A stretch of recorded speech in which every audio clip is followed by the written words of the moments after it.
They do call him Black Jesus. Exactly. Yep. But I would never call him that. That's disgusting. If you eat, No. if you eat Hershey's bar for fun, you like golf balls in your mouth. Really weird. So, I'm a really simple guy when it comes to women. What is wrong with you? I ask myself that every day. I don't know what the hell happened from the series before to the series with the Celtics. It's my biggest conversation, and I hope we go viral with this one. Princess no frog. You're drunk. You should not be drinking. You should not be drinking this early in the day, bro. Buddy, I still got 30 minutes. I start drinking.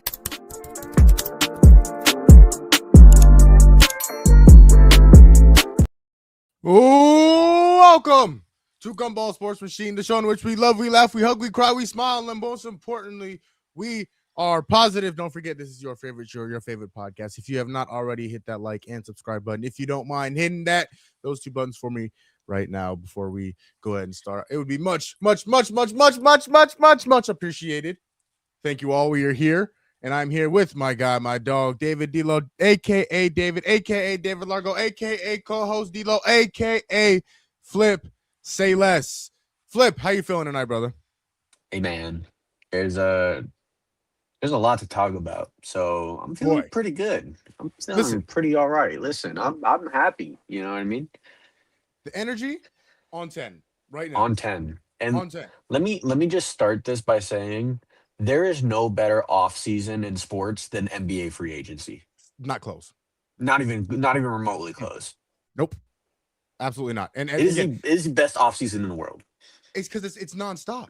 It's nonstop. And never stops ever. The draft, it's the finals, the draft a week later, and then NBA free agency hits less than that. And let me start this by saying, last week off the air, me and Maul were like, dang, there really won't be a whole lot going on in the NBA or even the sports world outside of the World Cup. So let's do a whack show tonight. And then guess who's here? 1,000 things happened. And then exactly 1 week later, here we are with a million things that have happened in the NBA. Just back to back to back to back. You know what? I was thinking, I was like, dang, you know what? I got to start, I got to start planning for the WAC show. What are we going to talk about? And then Kawhi gets traded. Miles Bridges gets traded. LaMelo Ball gets traded. LeBron's a free agent. He's not going back to the Lakers. One thing after another, David Largo. Yeah. It's wonderful. It's crazy and it's wonderful, and we're here for us, and we're gonna give you all our thoughts. We're definitely gonna give you. Listen, and let me give you a warning to all of the GSM viewers. Gumball is about to go on the most diabolical rant we may ever witness on the history of GSM. Oh, D-Lo, it's gonna be bad. It's gonna be bad. It's gonna be so stay tuned. Stay tuned. Oh my god, that will be later in the show. Oh, please stay tuned for that. Please stay tuned for that. The rage I was feeling when this happened. Oh my god. Okay, you know what? Let's start with the trade that happened. The big trade that happened today. David Largo. Kawhi Leonard is going back to the Six. He's going back to Toronto to the Raptors, where he won a championship. He went there for 1 year, got a championship, and took right off back home to LA. The Los Angeles Clippers have made a deal sending Kawhi Leonard to the Toronto Raptors for Brandon Ingram, Grady Dick, 2 first-round picks, 1 pick swap, and 2 second-rounders, sources say. D-Lo, when you look at this deal, Kawhi Leonard probably had the best regular season of his career last year at the age of 34. And we've seen what he's been capable of. Obviously, 2-time Finals MVP, 2-time NBA champion with 2 different teams. He's had a lot of success in his career. But last year, you can arguably say he had the best year statistically of his career. How do you like Kawhi going back to Toronto this time, possibly with just as good, if not a better team than the first time he was in Toronto? Yeah, man. Toronto's deep, Like they were already a deep team going into the playoffs last year, and the thing is that the team last year, they didn't even have everybody, right? Ingram was hurt, Quickly was hurt, and so you didn't get to see a lot of their pieces play. And obviously, they ended up losing in 7. But it just goes to show you like they can compete over there. And now you're adding a guy like you said who statistically had the best year of his career last year, who was a top 10 player regular season last year. He easily was a top 10 Yep. player regular season last year. And I don't know if a lot of y'all remember, but we were talking about when the Clippers, when they still had Harden and Kawhi, and they were both playing, and they were like 14th in the West. And I was sitting here like, guys, the Clippers, we can't do this, right? You're about to give OKC another top 3 pick, and we're about to get diabolical, right? And the reason that the Thunder ended up getting 12 is because of Kawhi Leonard. And that it's just as simple as that. He was phenomenal. Literally, essentially right after I said that, they went on like a 10-game win streak, and then they climbed all the way back up to around the play-in. So, yeah, and you're adding a guy like that to Scotty Barnes in this Toronto Raptors team. And let me tell you, we're talking about Giannis and Bam being a good defensive duo, but how about Kawhi and Scotty Barnes? Oh boy. Golly. Oh boy. They have a lot of length on that team.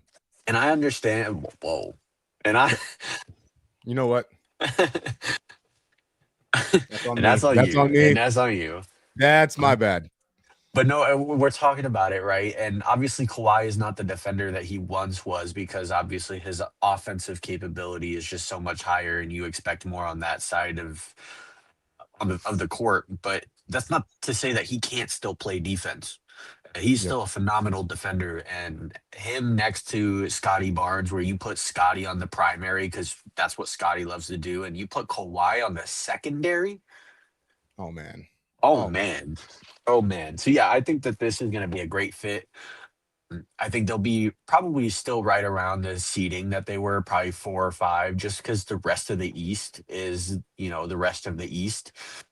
I think the one team that we still have to look out for is Boston, to see what happens there. We'll talk about them later, because they may end up falling depending on what happens. But I still think that you have to look at teams like the Knicks and some of those higher seeded teams and say there's probably still better. So especially if Kawhi, with his history, doesn't play a whole lot. But the good thing about this is that Brandon Ingram didn't play a whole lot either, and they were still as good as they were. So I envision it'll be fine. And if he's healthy come playoff time, it might be scary in the 6. Well, when you look at what the Clippers received in return and what the Raptors gave up in this trade, people might look at it and say, wow, that's a lot. In fact, in terms of like draft compensation, they gave up more, or Kawhi was traded for more this time than he was the first time when he was traded from San Antonio. Like the Raptors give up more now than they did in 2019 when they traded him and when he was 27 years old. He's now 34 years old. But this is a team like in 2019 that can win now, especially in the Eastern Conference. Now, I know you look at teams like the Knicks and the Cavs and, the Celtics, obviously, DLO, you mentioned, we still going to need to see what happens with them. But this is a very well put together team. In terms of draft compensation, okay, you could say they gave up a lot. That's fair. 2 first-rounders, 2 second-rounders, a pick swap. Okay, that's quite a bit for a 34-year-old guy who you don't know for sure is going to play 60, 65 games. But if he's healthy, and he's had his best, and he looked like what he did last year, this team could easily make a run to the NBA Finals. And I say that very confidently because of, first of all, I love Darko as a coach. I love Darko Rajakovic as a coach. I think he is maybe a top 10 coach in the NBA. He's one of the best in the Eastern Conference.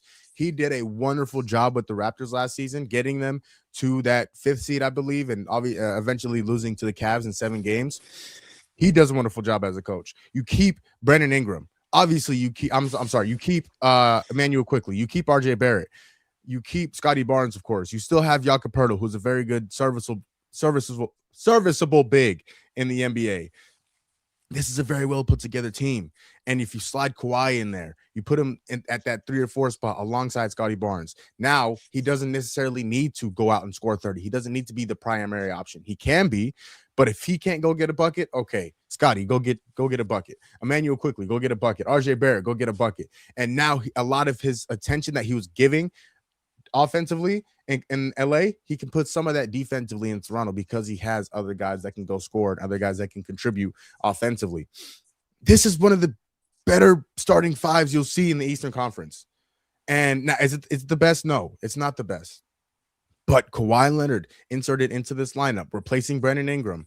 Again, we all know Kawhi Leonard is a better player than Brandon Ingram. Brandon Ingram is a good player, but you saw what he did in the playoffs.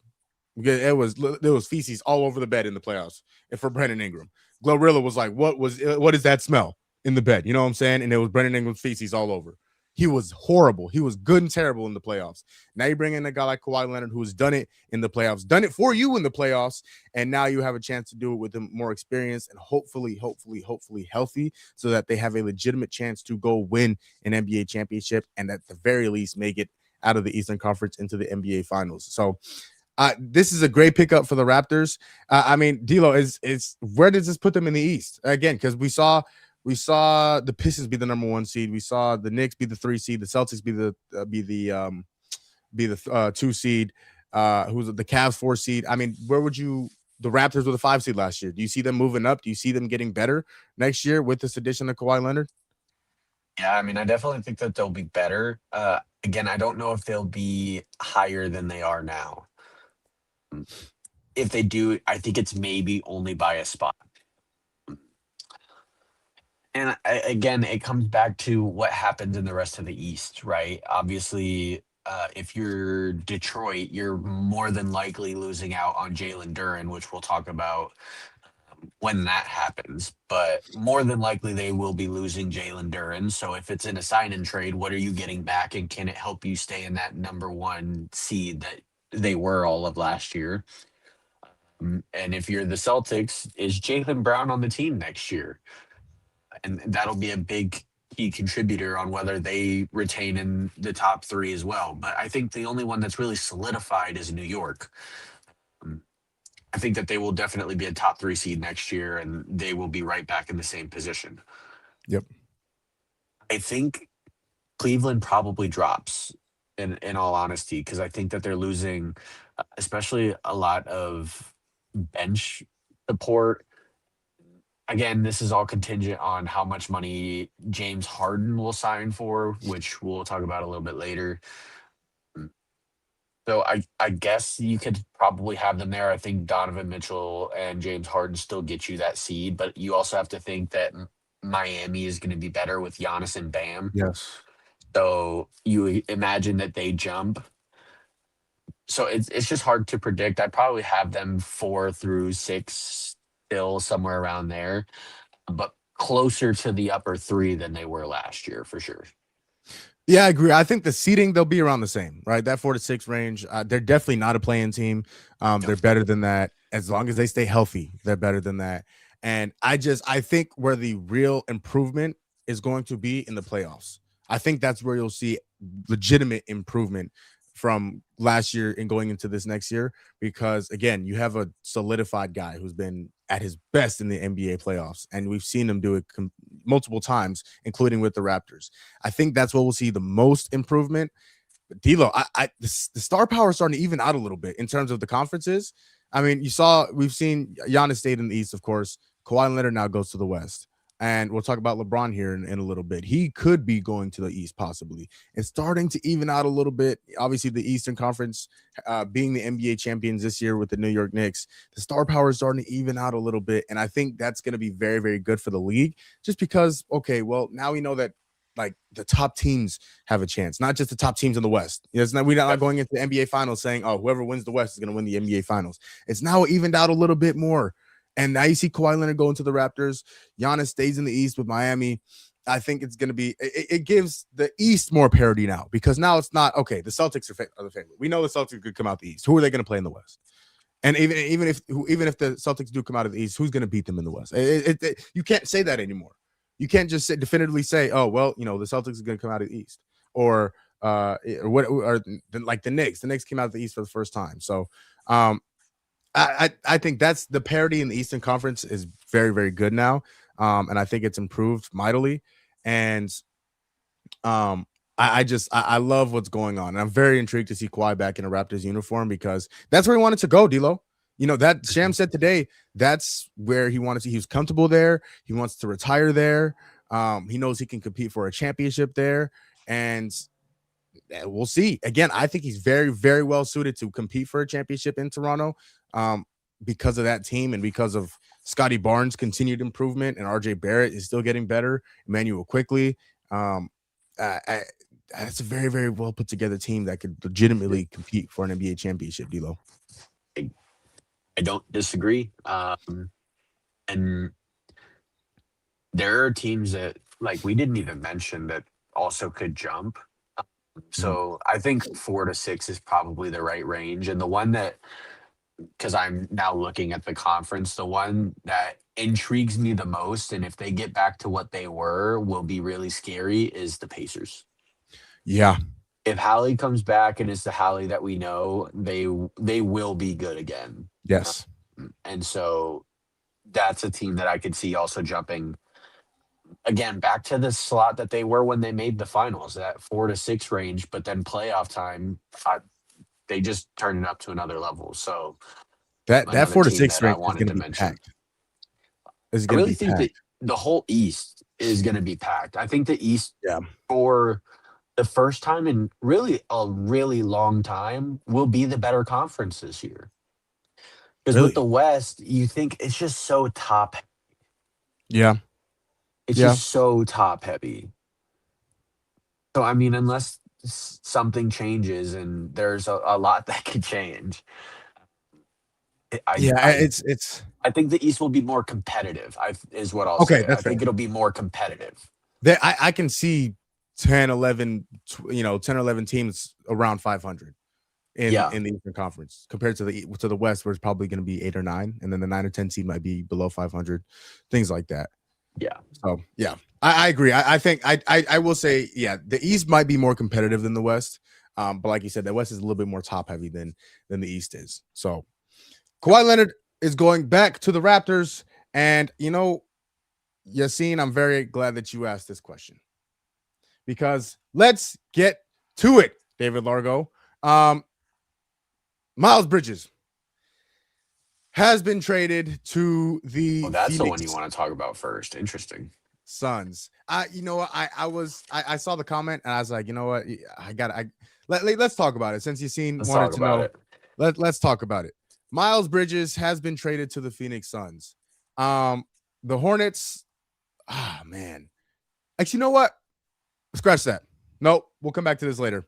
Scratch that. We'll come back. I was going to say the other one is a lot more important to the Hornets. It is. LaMelo Ball. LaMelo Ball has been traded from the Charlotte Hornets to the Minnesota Timberwolves. Minnesota obviously has made a few different moves within the past few weeks, trading Julius Randle away, and now he's in Brooklyn.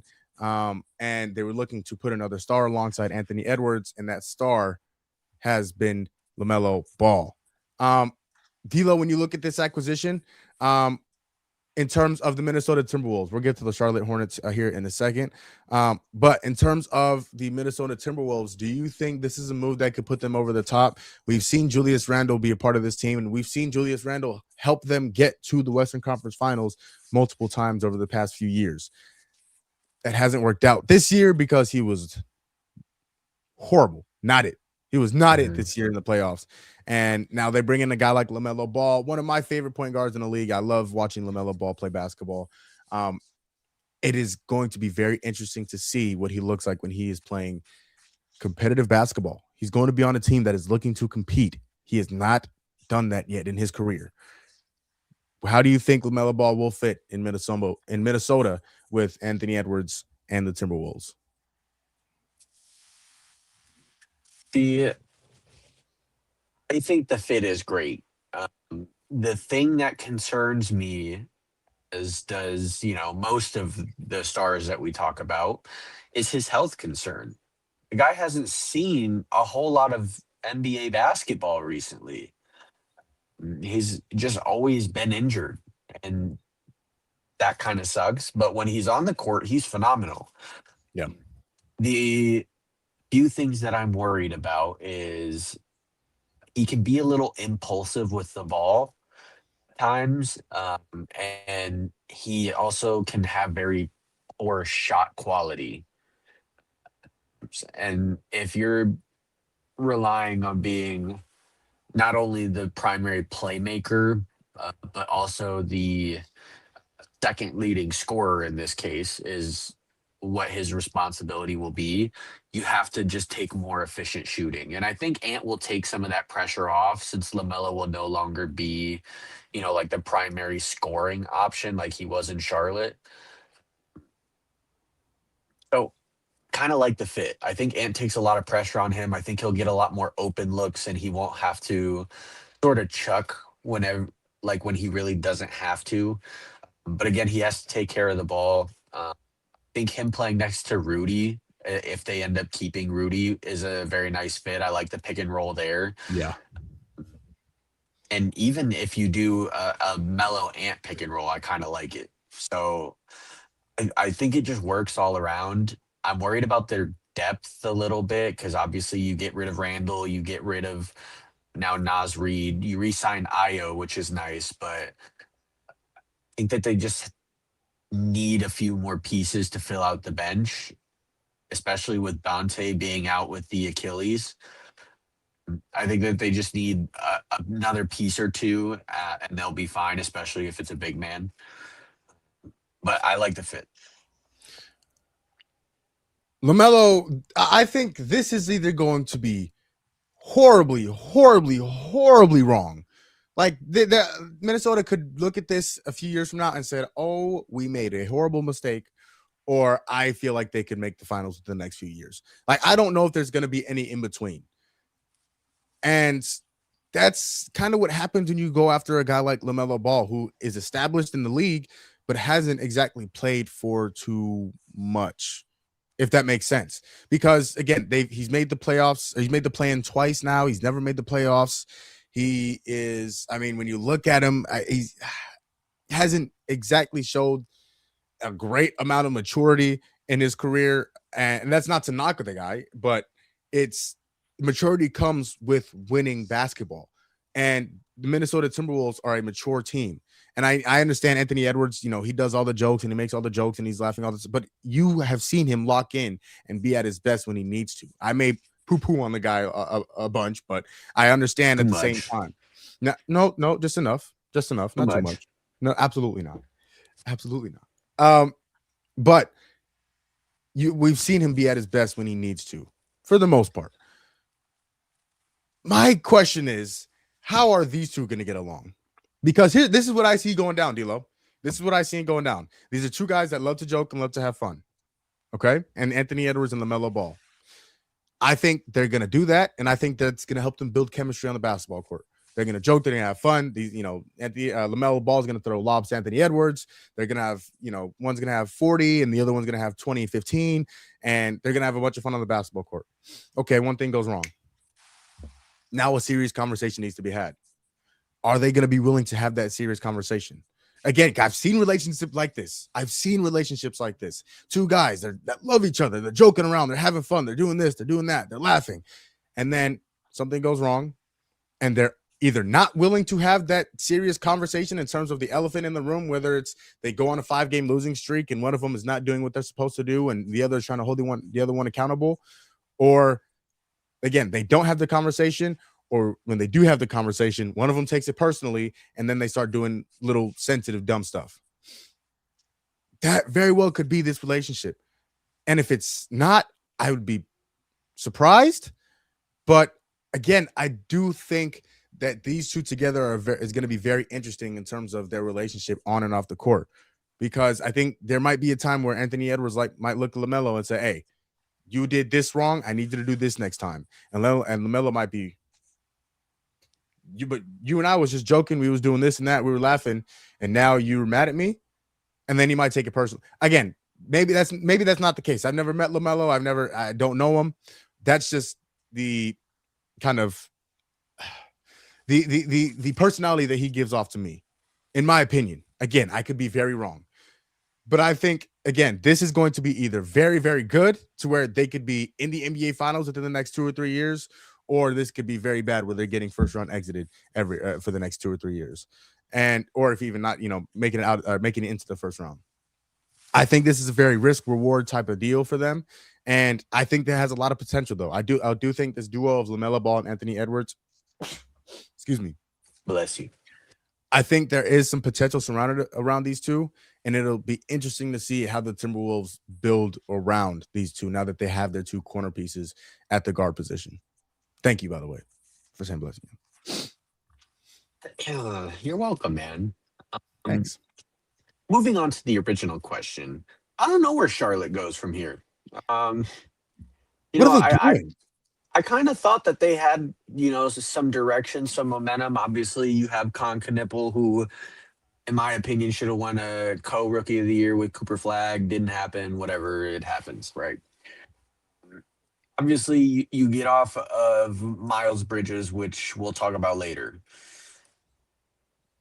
I don't really know, because now you're trusting Con Knipple and Brandon Miller to be your primary scorers, and can they do that?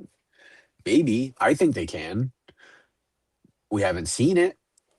It's always been LaMelo as the primary focus, and that really opened up a lot for Con and for Brandon Miller. And when they went on that massive win streak in February where they were statistically the best team in the NBA, LaMelo was playing. That's why they were so good. And now you get off of him, and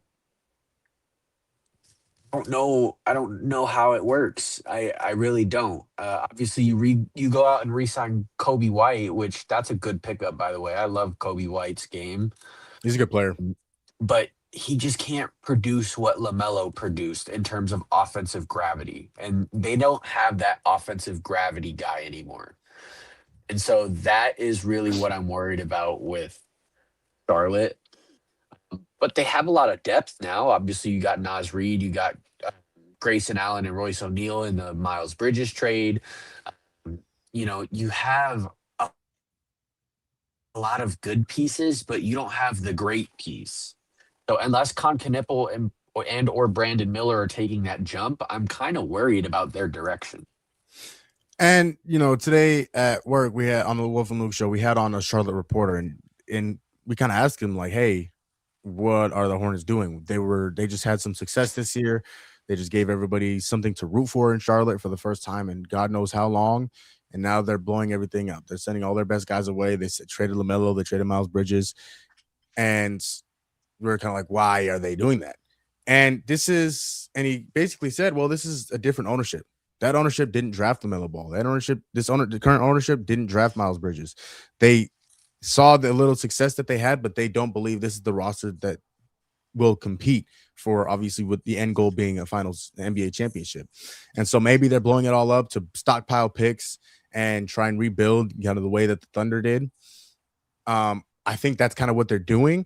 I don't know why, because you did have some pieces and you already had some picks that you could use to build around LaMelo Ball. And obviously the first round pick last year, you mentioned Con Knipple had a very, very good rookie year, and Miles Bridges was a big piece of that. And so they just they're blowing it up. Now, I don't know where they go from here. Maybe you got Naz Reid in the trade back from Minnesota. You build around Con Knipple and Naz Reid and whoever else. Brandon Miller is still there, and maybe you try to go to war with that. Kobe White. I mean that's still probably a solid 5 that you have going into next season, but that's not a 5 that will help you compete for a championship. And so maybe you're using these picks to try and help you compete for that championship. Excuse me. Bless you. Thank you. I don't know. Again, if I was them, I saw the success that we had and say, you know what?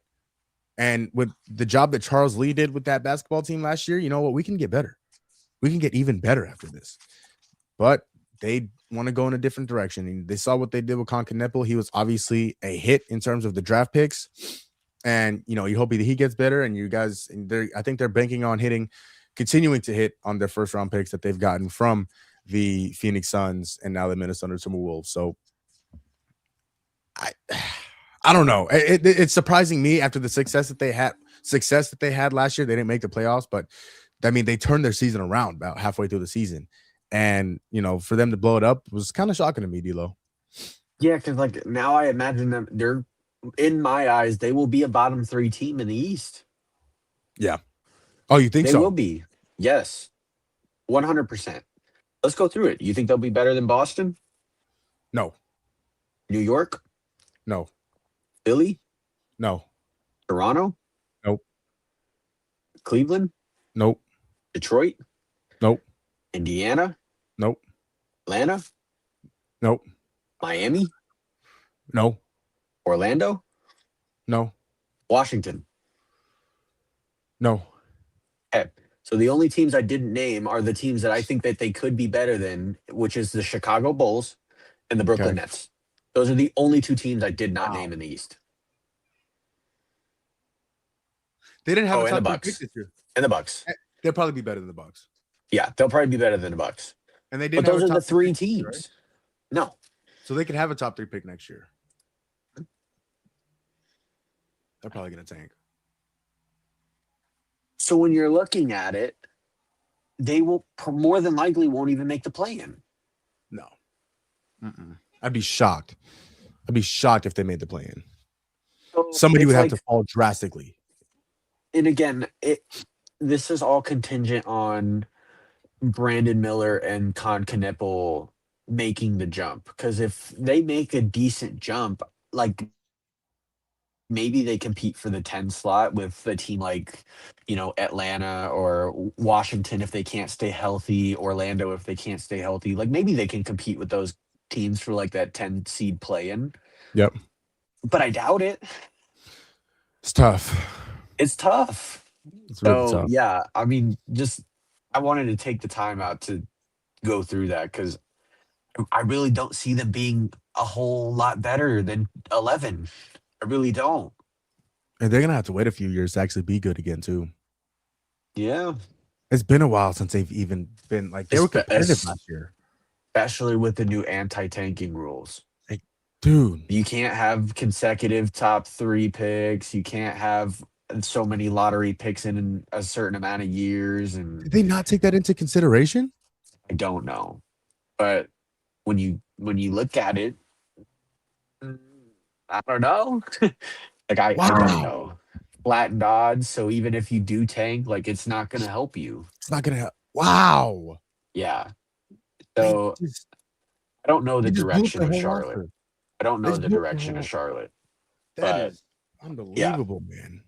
So, now again, trading those guys might open up some things for some other guys on the team. Brandon Miller might get a few more shots and he'd get some more opportunities. Con Knippel, the same thing. Nas Reed, now that he's out of Minnesota and away from Anthony Edwards and Jaden McDaniels, he might get a few more shots and a few more opportunities, which may make those guys better. Kobe White, same thing. But how much better? You're not going to be competing. Yeah. I don't know. If I'm a Hornets fan, I might jump ship. Yeah, if I was a Hornets fan, I'd be upset. Like, we were just competing. Yeah. We were just competing. And it was fun. It was we fun. knew we could win every game. We had a chance to win every game we played in. This is kind of like the opposite of the Brooklyn Nets scenario where they had D'Lo and that really fun team. And instead of that fun team, they went out and, they got KD and Kyrie. This is like the opposite where they just got rid of the pieces and didn't bring anything. Yeah, didn't get anything back. They got a first-round pick, Grayson Allen and Royce O'Neal. Yeah, they didn't get a KD and Kyrie with their downgrade. So, like, I will say, they did get deeper. They have a deeper roster. Again, with the acquisitions of Grayson Allen and Royce O'Neal, you still have Kobe White, Nas Reed, Brandon Miller, Con Knippel. Like, you get deeper, but I don't know if you get better. I don't think so. I think they get worse. Yeah, man. If I'm a Hornets fan, I'm questioning a lot of things surrounding that organization right now, D-Lo. I got to be completely honest. All right. Another trade that was made, one that was kind of talked about. We talked about a lot this season, and it finally came true. Ja Morant has been traded from the Memphis Grizzlies to the Portland Trailblazers for Jeremy Grant and Chris Murray. And Ja Morant will now be teaming up with Damian Lillard, Drew Holiday for now, Danny Avdia, Donovan Clingan, and company. D'Lo, this is again a move that shocked nobody. The fact that John Morant got traded shocked nobody. The destination now is a place that we were not expecting. Now, we talked about John Morant going to a place that he could get into a lot less trouble. Portland is a pretty good example of that. There's not much to do in Portland that'll get you in trouble and get you around the wrong company. And so, again, this is a fresh start for John Morant. It's a new team, new organization, new people, new faces, and he has an opportunity to kind of get back to where he once was as one of the best point guards in the NBA. This fit in Portland for John Morant, the fact that he's away from Memphis now, D'Lo, what are you seeing? How do you like John Morant in Portland? I guess let me start by saying the defense of that backcourt is going to be atrocious. Horrible. It's going to be horrible. Ja and Dame, yeah. I don't know if it gets any worse than that defensively, but offensively, it should be pretty electric. And I think looking at the fit, I think I like it. I really do. And you're asking the team that took more shots than anybody at the rim, and you give them a guy like John Morant. Yeah, I mean that's pretty sick. That's pretty sick to me. You go out and you ask, Ja and Denny, like, you go get us a bucket at the rim, and if not, here's Dame out on the 3-point line. Like that's pretty nice, all things considered. Do I think it's enough to keep them, super competitive in the playoffs come playoff time? No, but do I think it gives Portland some, sort of direction and clarity? Yeah, I do. And especially because you really just gave up a bag of potato chips really for him. Nothing. You gave up what, salary match and, Chris Murray? Like, that's awesome. And let me start by saying Jeremy Grant is not just salary match, right? He's going to be a good player on a team. He might if even gets get bought flipped. out. Yeah. He could also get flipped. Yeah, like he's a good role player on a championship team. So let me not just say a bag of chips, but this is John Morant, right? He's a 2-time All-Star, and obviously he hasn't looked like that 2-time All-Star that we know, but I think that he still has that in him. The thing is, they have so many guards. Oh my Lord, they have guards on guards on guards. Yeah, they do. Obviously, John, Dame, you have Scoot and Drew, and you have Shaden Sharp in the backcourt. Someone's gone. Somebody's no Somebody's way. gone, and more than likely, all signs are pointing at Drew. I think that he just has the most value for a championship contender to go out and trade for him. And I also think that you could potentially flip Scoot while his value is what it is, especially if you're rolling with John Dame. I don't see why not. But really, I really don't. But I like John Klingon pick and roll, like Dame and Klingon pick and roll. I think it just works. I think the fit is super well. And obviously, the only flaw that I really see at the moment is defensively in that backcourt. Oh my, they're going to get eaten alive. They might score 60 as a backcourt. They might score 50 points as a backcourt, but they're going to give up 65, 70 on average. Yeah. Like, you know what I'm saying? Like, that backcourt is going to give up a lot of points, D'Lo. The destination definitely surprised me of John Morant going to the Portland Trailblazers. Not a place I thought I would see him go. It is an interesting fit, to your point, because they have so many guards. They have Damian Lillard, obviously probably their best all-time player. And then they have Scoot Henderson, who they just drafted 2nd overall a few years ago after Victor Wembanyama. They have Drew Holiday, who helped them a lot and helped them get to the playoffs last year.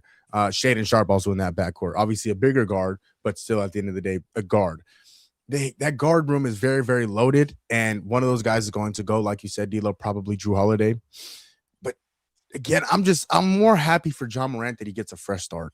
I'm more happy that he gets an opportunity to reclaim him being a top guard in the league, and he has the opportunity. Now, we all know about opportunity, D'Lo. You may be afforded an opportunity. It's what you do with the opportunity that is really important. He now has the opportunity to be Ja Morant again, the high-flying, spectacular, must-see NBA player that everybody wanted to watch. And he hasn't been that over the past few years. He's been injury prone. He's been in and out of the lineup. Obviously, his off the court concerns have been a big issue. And now, because we've all seen what Ja Morant is capable of, we've seen him be at his best. We've seen him take a team to the number 2 seed in the Western Conference. We've seen him win a lot of games. We've seen him perform in the playoffs. We've seen him win a playoff series. Now he has to get back to that. He has to get back into the right mindset. He has to get into the back into the right mind frame in terms of, okay, this is my opportunity. This is the opportunity that I've been asking for. This is the opportunity that has been afforded to me. Now I need to take advantage of it. Now I need to show the world why I was taken second overall, why I'm supposed to be an all-NBA player, why I can be one of the better players in the NBA, and why I can help get the Trailblazers to where they want to be, which is competing for NBA championships. Does this roster look like it's going to be competing for NBA championships? No, absolutely not. Not at this very moment. But can he be the centerpiece around that? He can be, because Ja Morant is a very good player. Denny Avdia, we saw the best year of his career. Very good player. I'm sure he's only going to get better. Donovan Clingan, he showed strides last year. He showed that he could be a very serviceable, very good big in the league last year. And we saw pieces to that team that can really contribute and help get this team to where they want to be. Ja Morant, this is your time. This is your time to show the world why everybody that doubted you, including me, I'm not looking at Ja Morant the same right now that I was 3 years ago. I don't think he was the same player. I think he's declined a lot. Now is the opportunity to prove me and whoever else doubted him wrong. Will he do that? I don't know. If I was a betting man, I don't know what I'd bet on. But again, this is the opportunity. I know I keep saying that word, but opportunity for Ja Morant to show why he can be one of the best players in the NBA, DLO.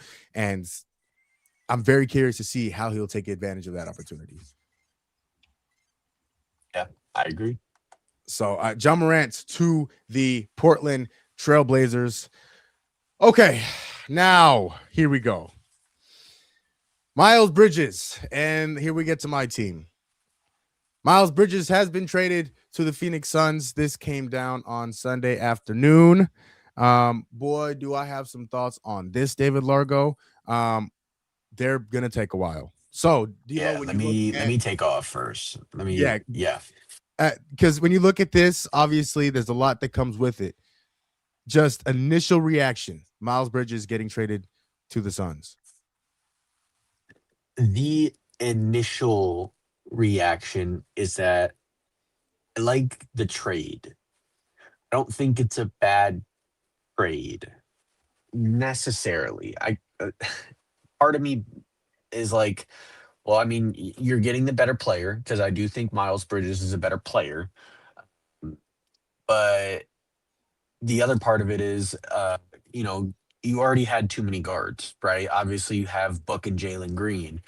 Colin Gillespie really broke out last year, and you just re-signed him to a deal. So where does Grayson Allen fit in all of that? And you could say that other guard slot, but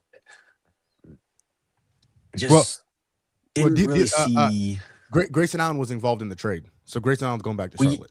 Well, yeah, I know, but that's why I'm saying, like, that's why I'm not too concerned about, everyone was saying, Grayson Allen was in the trade, but I didn't see him outside of him being the 3-point shooter that he is. Yeah.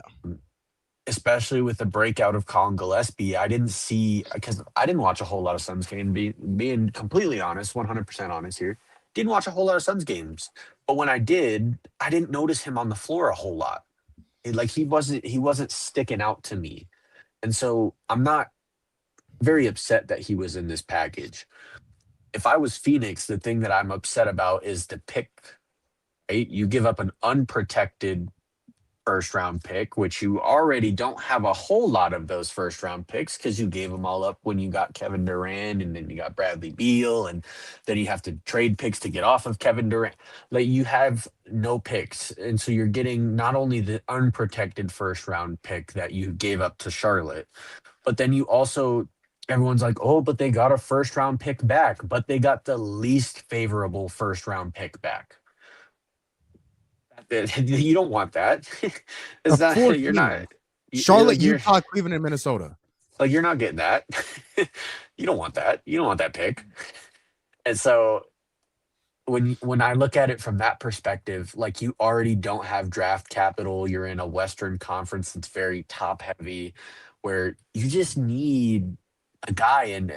And the thing is that we are all suspecting of Booker, and he can be the guy because we've seen him be the guy. But recently, he has not been the guy. Mm-mm. Over the past 2 or 3 years, he has not been the guy that we know and we saw in 2021.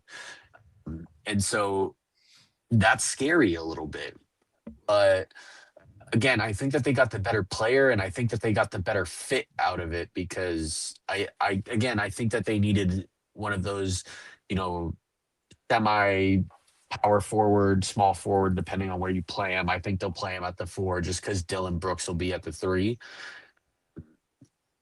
They needed a slot around there. They didn't need the guard spot of Grayson Allen. Obviously, the 3 and D of Royce kind of hurts to give up, but I think that you can find that and find a manageable option for what he was giving you. So overall, like, I don't hate the move, but I also really don't like it either. And I still don't think it is enough for them to compete. And the main thing is giving up that unprotected first for at least favorable. That to me is the biggest like red alarm going off. But with that said, Jamal, I will let you take off, sir. DLO, I've been sitting on this for what's today? Tuesday, for 3 days now.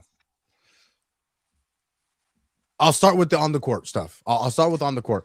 On the basketball court, I don't mind it.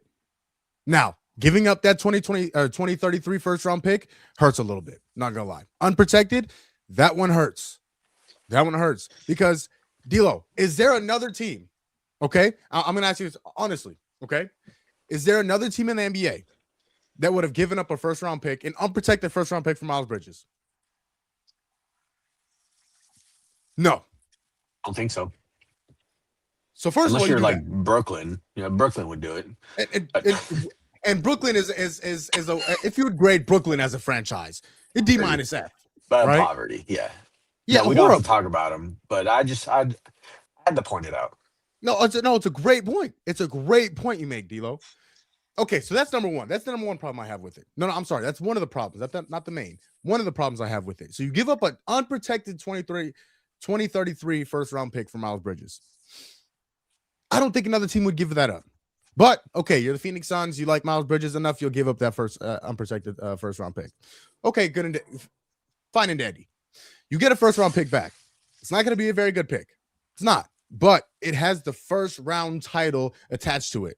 So they may not even make that pick, D'Lo. They might flip that pick and try and get somebody else and make another trade and make another move to build around, of course, this Devin Booker and now Miles Bridges and the team that they have right now. So that's the silver lining of that pick. So you can still flip that pick and use it as bait to one of these teams who are looking for a first round pick and go make another move. Okay, you know what? It doesn't exactly cancel each other out, but it doesn't make it worse. You trade Grayson Allen and Royce O'Neal. Both of them. Grayson Allen, he couldn't stay healthy last year. He was in and out of the lineup. He wasn't nearly as good as he was 2 years ago. But he did have some moments on the team. Okay. It's tough seeing Royce O'Neal go, D'Lo. It's tough seeing Royce O'Neal go. He made some big shots for us. He had some big plays. He had some big moments. He played some very good defense for us. It was tough to see him go. Now, is it Mikal Bridges, Cam Johnson tough to see him go? No. But it was still tough to see him go because I think he could still have an impact on this basketball team. But, okay, you're getting a guy like Miles Bridges back, a guy that is more athletic, is probably the better defender, doesn't shoot the ball as well as Royce O'Neal, but he can shoot the ball at a decent clip. Okay, maybe you can convince me. The fit with Miles Bridges on the basketball court, I don't mind. A lot of people have been knocking it. A lot of people saying that they won't fit very well. I don't mind the fit. because he's another athletic guy who could play defense, who could shoot the 3 ball at a decent level, and you put him alongside Jalen Green, Devin Booker, Dylan Brooks, and now Mark Williams after they brought him back. And Miles Bridges played with Mark Williams in Charlotte, so that's a familiar face for him. And so now he kind of helps him get comfortable. I think this team could work well on the court. Again, it gives them more size. It gives them more defense, something that they were missing last year. It gives them more athletic ability, something else that they were missing last year. So that helps them. The lob threat, that helps them a little bit more toughness. I'm not mad at that. I'm not mad at the basketball fit. Okay. Now, is it going to help them get to a 3 or 4 seed? No. But can it help them get out of the plan and maybe get that 6 seed? Maybe you can talk me into that. So I think there will be a better team this year. I do. I think Miles Bridges makes them a better basketball team, and they went out and signed Luke Kennard, who I think was a very good acquisition as well. So we'll talk about that in a few minutes. Here's the part that I don't like, David Largo. Miles Bridges off the court, accused of hitting his wife, girlfriend, whoever she may have been, and was taken to court. And he pleaded not guilty for a while. And then after a while, he pleaded no contest, D-Lo. When somebody pleads no contest, D-Lo, could you help me out? When somebody pleads no contest in court, 9 times out of 10, that means what? Hey, man, that guy did it. He did it. So, and I understand everybody makes mistakes. I understand everybody makes mistakes.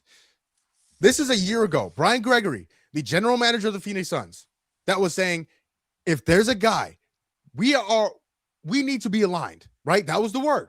That was the funny. Everybody made fun of him because they used that word 78,000 times.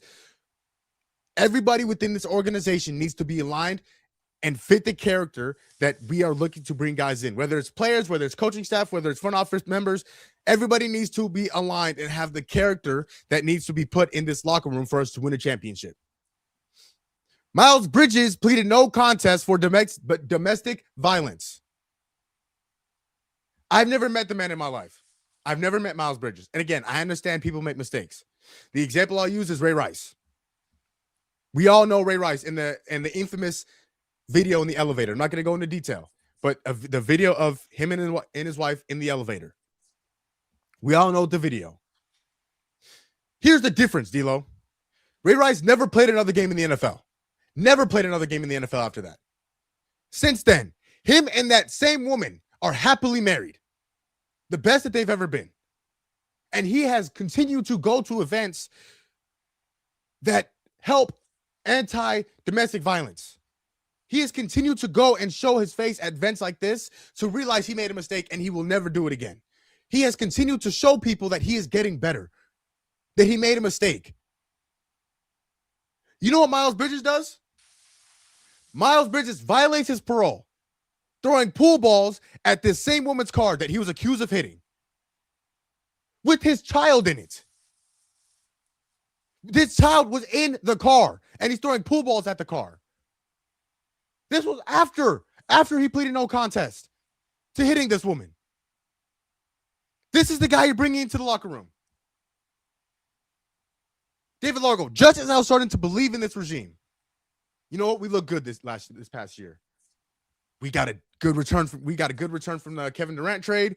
We got Kamal Malawach. They traded up for Rasheer Fleming. They got Jalen Green and Dylan Brooks, 2 guys who helped this team get to where they were last year, a place that nobody expected them to be. They trade up for Koa Pete, a guy that's a guy you want in your locker room. D-Lo, you and I both know Koa Pete very well. That's a guy you want in your locker room. And then you go trade for a guy like this. I haven't even mentioned, D-Lo. Do you know what school Miles Bridges went to? Don't. What's the school that the Suns got trolled for everybody? Because Brian Gregory went there. Matt Ispia went there. Jordan Ott, their current head coach, went there. Michigan State. Miles Bridges, former Spartan. If you like him that much, that just adds on top of, why would you do that? Why? DLO, again, I don't know if you can tell. I've been sitting on this for a few days. I've been waiting to get my feelings out, DLO, and I thank you and everybody who's watching for listening to me rant about this. Because I don't understand why they would make a move like this. Again, on the basketball court, I understand.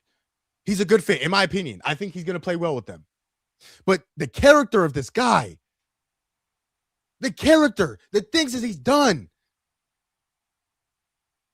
Now, we could go into the season, and I'm sure he'll have a press conference next week, and he might apologize, and he say, I know the things that I've done in my past. It won't happen again.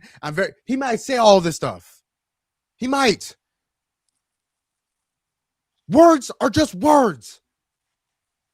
What are you doing? What are you doing to make sure you get better? Brendan Sorsby, the quarterback from Texas Tech, just lost the remaining of his college career because he was gambling. Never put his hands on anybody, never hit any woman, never assaulted anybody, never threw pool balls at anybody's car. And he just lost the rest of his college career. He was going to be a first-round pick next year, D-Lo, for gambling. And I'm not saying he didn't deserve it. That he earned that. I think that was the right punishment for him. But then I see guys like Miles Bridges. I see guys like Tyreek Hill. I see guys like Kareem Hunt, who are domestic abusers. And they get another opportunity to come back and play professional sports. Calvin Ridley missed an entire season for gambling. He made like 2 bets, missed the whole season.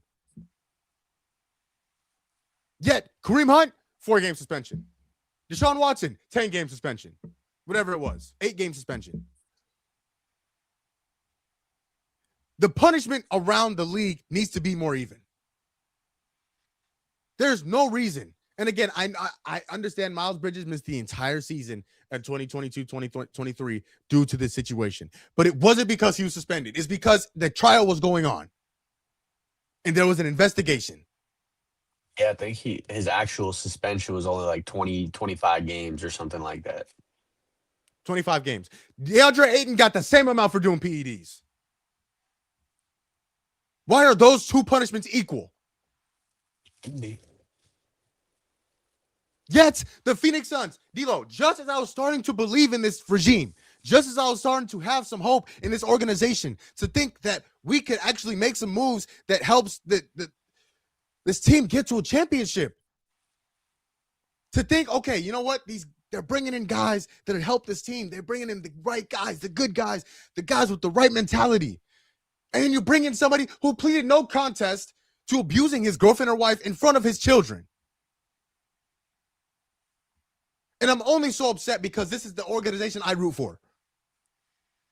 I would still be saying the same thing if it was the Heat, if it was the Bucks, if it was the Celtics. I would still be saying the same thing. But this is the team that I root for since I was born. This is a team I've been a fan of my entire life. And now something like this happens, D-Lo. It is infuriating. I don't disagree. Oh, my But God. I would hate to be a Suns fan. It's horrible. It's horrible because they do dumb shit like this. Excuse my language. They do dumb stuff like this. My goodness. Again, basketball on the basketball court, fine. I like the fit. I do. I genuinely do. I think Miles Bridges can be a very good fit on this team. That doesn't take away the fact that he is probably not the best person in the world. I don't know if he's the right character you want in your locker room. And yet, he went to Michigan State. So let's bring him in. Everybody else in the organization went to Michigan State. The Phoenix Spartans. That's what they're gonna name him. Heck yeah, Draymond next. Punching his teammate in practice. He just opted out, D-Lo. That's a guy with character. Let me tell you. Like, now, again, the Michigan State thing probably doesn't have as much to do with it. I'm kind of using that as a funny point. I know. And for the people at home, but I mean, like, this is not a move I would ever make. And, and first of all, shout out BBF. He's in the comments. Said the Suns are full of YNs. Yeah, that's why I thought they was gonna go out and get Ja. I thought they was about to add to it. Might as well. What's Henry Ruggs doing nowadays? You know what I'm saying? Does he want to come play basketball? Think he's still locked up. I don't think he's out. So what? all he did was drunk drive. Oh, but a man who beats a woman in front of his children. That. Oh, I mean that drunk driving also, killed somebody. No, he killed. Yeah, killed. Yeah. You know, that's a good point. There was crazy. That was crazy. That was crazy. Yeah. Not at all trying to make light of that situation, but like it's infuriating. Henry Ruggs should never play in the NFL again. He will not play in the NFL. Tyreek Hill should have never played in the NFL again. Kareem Hunt should have never played in the NFL again. Deshaun Watson. Now, again, that's kind of a different situation, but he probably should have looked into even more than they already did. Yeah. But it hurts so much more because this is the organization I root for, D-Lo. Yeah. I have orange blood. I have orange and purple in my blood. And to see them make a move like this for a guy like this, someone who's done that, it hurts. And Jacoby Brissett will not be coming back as quarterback, so might as well go trade for Deshaun Watson right now. You better. And there you go. There you go, D-Lo. You go kick me when I'm down. See, there you go. You ain't no good. You're right. You're right. You're exactly right. I ain't no good. Go. But again, the fit, I don't mind. I think it's a good basketball fit. I agree. I like it as a basketball move, but as just a personality move, especially with, a guy that screams character. Like Booker screams character to me. Yes. And then you bring in Miles. A guy who screams, help, help, help. Yeah. So I don't know. It'll be something. I've been waiting to get that off my chest for the past few days because it upset me so much. I love the Suns and I love the acquisition in terms of on the court, but I don't love it as much as I hate what he did. Yep, I agree. I hate what he did. I agree. And again, I understand people make mistakes, but if you are going according to your word, Brian Gregory, Matt Ishbia, and you're bringing in the right guys, are you sure? Are you 100% this is the right guy to bring in? The answer is no. No. You can never support him ever. You can't. I mean, D-Lo, you and I don't have any children, right? But little cousins, nephews, nieces, whatever the case may be, you take them to a game. You see Miles Bridges do this big dunk, right? Put somebody on a poster. Oh my God, uncle, can I get his jersey? What are you supposed to tell him? Absolutely not. You say, all right, I'll get you his jersey, and then you buy a Book jersey. And then you buy a Devin Booker jersey. You damn right. That's right. Number 15. Right. Get that NBA money. 15. Like, you can't buy his jersey and wear it in public. You can't, you can't support that. And you're willing to bring a guy like that into your locker room after the year that you just had? Yep. Oh, David. Oh my, it infuriates me. Yep. Oh, okay. All right, I'm done. Moving on to free agency. Yes. Let's talk about those Suns. Actually, real quick. Luke Kennard. Let's talk about those Suns. Yeah. Luke Kennard. Luke Kennard. Now, this is a fit that I think is going to work out really well, D-Lo. Broke earlier today. Yeah. Yep. I mean, again, we were just talking about obviously Miles Bridges, but you give up Grayson Allen. Luke Kennard is just a better Grayson Allen. Honestly, he's just a better Grayson Allen. Offensively. Now, he doesn't bring what Grayson Allen brings defensively, but offensively. No, but then again, was Grayson Allen really bringing a whole lot defensively? No, so it's not that big of a drop off. You have a good point. It's not that big of a drop-off. It's really not, in my opinion. Again, I don't watch as many Suns games as you do. So if Grayson Allen is sitting, like, that's cool. But I don't picture Grayson Allen as sitting defensively. No. So again, I don't mind it, and I think that he just brings you more value. Obviously, Grayson Yes. Allen, if I'm not mistaken, led the league in 3-point shooting 2 years ago. Yep. But I think Luke Kennard just does that better. He's a better just offensive player overall. He can get to the basket. I think he just works better than Grayson Allen, which is also why it kind of made the Bridges deal a little more sweet now that you have that, since you're not just getting rid of an elite shooter for essentially a kind of mid shooter, but just a better player. So now you Yeah. bring in this better player, but you also have a better shooter in the back. So I mean, it kind of sweetens the deal, but I like the Luke Kennard signing. I really do. And the thing that intrigues me the most, D'Lo, is his playmaking ability. Like we saw him Yeah. playmake when Luka was out last year in the playoffs, and you Mhm. saw him have those 10 assist games and those 12 assist games. I think he had a 15 assist game. Like you It's saw really him, nice. he facilitated the ball. He got the ball to LeBron and company. He got the ball to Rui, and like he facilitated the offense a lot for the Lakers in the playoffs. I think that's kind of the most intriguing part to me because we all know what Luke Kennard is capable of shooting. His shooting ability is off the charts. We know the impact he can handle the ball. He can handle the ball. And that's a great guy to come off the bench. Maybe he comes off the bench. Maybe I don't think he starts. I mean, I think their five right now is with Jalen Green, Devin Booker, Dylan Brooks, Miles Bridges, and Mark Williams. And then you have Colin Gillespie coming off the bench, Jordan Goodwin, Rasheer Fleming, Kamon Malawach, and I'm sure Ryan Dunn maybe if he gets any playing time, and now Luke Kennard. And that's a great addition to 2 years, 13 million. You're not giving this guy, you're not backing up the Brinks trucks for him. You're not breaking out the bank for him. And I think this is a very good addition for the team because again, he just brings another facet to the game that you didn't have. He brings elite shooting. And you saw the way that Colin Gillespie was able to shoot the ball at times last year. Grayson Allen obviously had his few games. I think he had a 45, 50-point game, and he made like 10 threes. But Luke Kennard is going to be that consistent guy on a night-to-night basis that can bring up the ball for you, can facilitate, get the ball to Devin Booker in his spots where he can be the best, and he can go score. And again, he's going to shoot the ball. He's going to shoot the three ball 40, 41, 42, 43% from the field or from the three. So I really like this addition. Again, defensively worries me a little bit, but I think we kind of make up for that because the way that we've built this team, we've built on length, we've built on athleticism now, and the ability to defend the basketball. So I really like this Luke Kennard addition.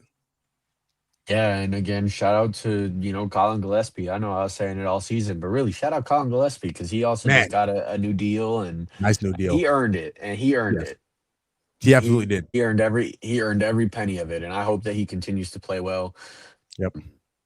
He's a good player for you guys. So really, those are the only two moves so far outside of the trade, obviously. So I don't really imagine them making a whole lot of other moves. I think the roster is essentially set unless they're picking up like a backup big if they don't think Malawach is ready yet. But I think they're done, really, in terms of moves. So, but again, we'll see. You never know. I agree. And I think this year, and just one quick last thing before we move on. I think this year is the year that they need to start playing those young guys. D'Lo, they need to play Malawach. They need to play Rasheer Fleming. I really like Kobe Brea, the second round pick from last year. I think he can be a really, really good player in the league if he gets the opportunity and he gets the reps and he gets the run. I think he'd be really, really good. I don't know how much run he will get in the league, or at least this year. But this is the year that Fleming and Malawach need to have a real impact on this basketball team, a real and consistent impact on this basketball team. Because I understand you bringing back Mark Williams. That is a tradable contract. That is a tradable contract. So if you don't like the way he's playing or he can't stay healthy, whatever it is, you can trade him and you can move him and move Malawach into that starting center position to where he can really take on that role. I like also Iguodaro. He made a big stride last year. So this is the year that the young guys really need to start showing why they were drafted. Ryan Dunn, he fell off a cliff last year. He is not what I thought he was going to be in year 2. He needs to get back to what he was in his rookie year and even better than that. So this is the year that the young guys really need to start showing that they can make a difference in the league. Yeah, and hopefully, again, we talked about it. Our guy, Koa Pete, hopefully he can crack the lineup here and there. really show off some of his talent because again, he's a first round, draft pick. Yeah, I hope so. And listen, I have not been this invested in the summer league in a long time because now I'm going to, you know what I'm saying? Like I'm gonna have to watch You the gotta summer. tap in. Yeah, you gotta tap in. Because I gotta watch Cole Pete and see how he does. I gotta watch Kobe Bray and see how he does. I gotta watch Malawatch and Rasheer Fleming to see if those guys have improved. Like this is, I'm very invested in the summer league now, and so now it gives me a reason to watch the summer league. Along with also AJ DeBansa and Darren Peterson and this rookie class that's coming in as well, but mainly for my team. Yeah, and they're playing one of the first weeks of July. I think it's July 9th or July 11th or one of those 2 days.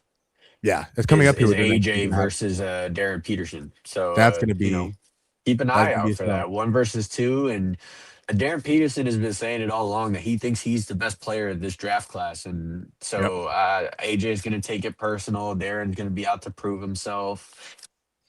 You see, Caleb Wilson said, Mm-mm. "Oh, he said I'm trying to be better than Michael Jordan." And good for him. It probably won't happen. It probably won't happen. That's the top 2 player ever. But good for him, Yeah, I said, well, yeah.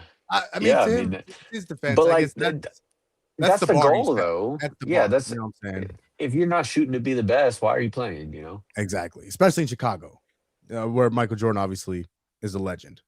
So yeah, that's. Oh man, but you know what, DLO? Let's talk about some other moves in free agency. Let's talk about is there any? Let's talk about your Heat. They brought back Tim Hardaway Jr. or brought back. They brought in Tim Hardaway Jr. They re-signed Fontecchio. Obviously, the big move that was Giannis Antetokounmpo, bringing him in and pairing him alongside Bam Adebayo. What have you liked from your Heat so far? Again, it's only been 6 hours in NBA free agency, so there's still a long way to go. But what have you liked about the moves that the Heat have made so far? Yeah, I really. This is what I expected from Miami.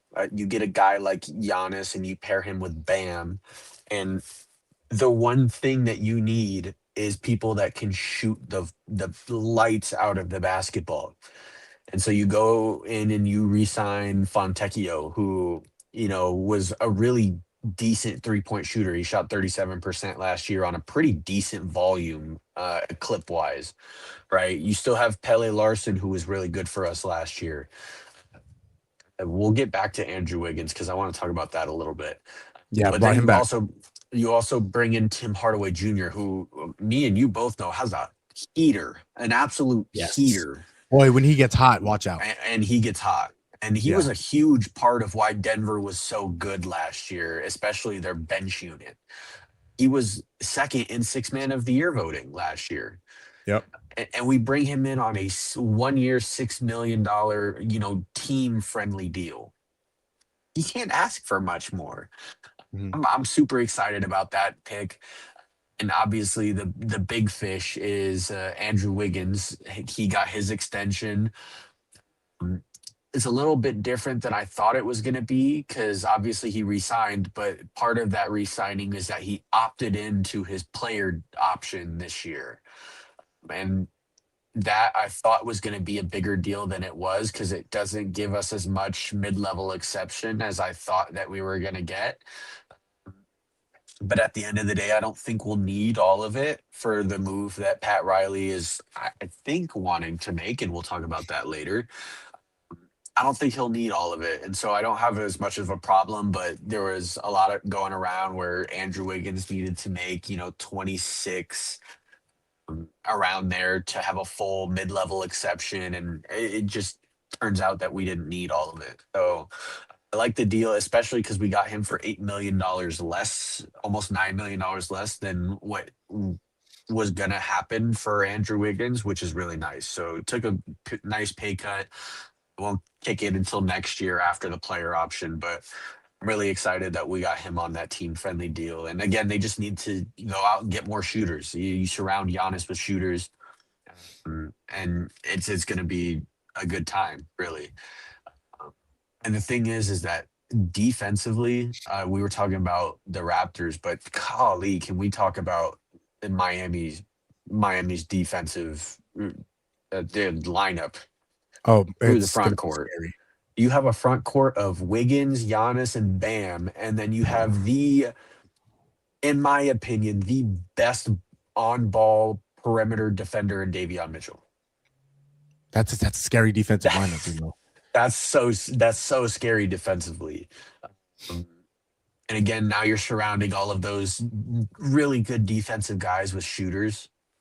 Oh, I'm getting so excited, and I haven't had this much excitement to watch my team since Jimmy Butler was there.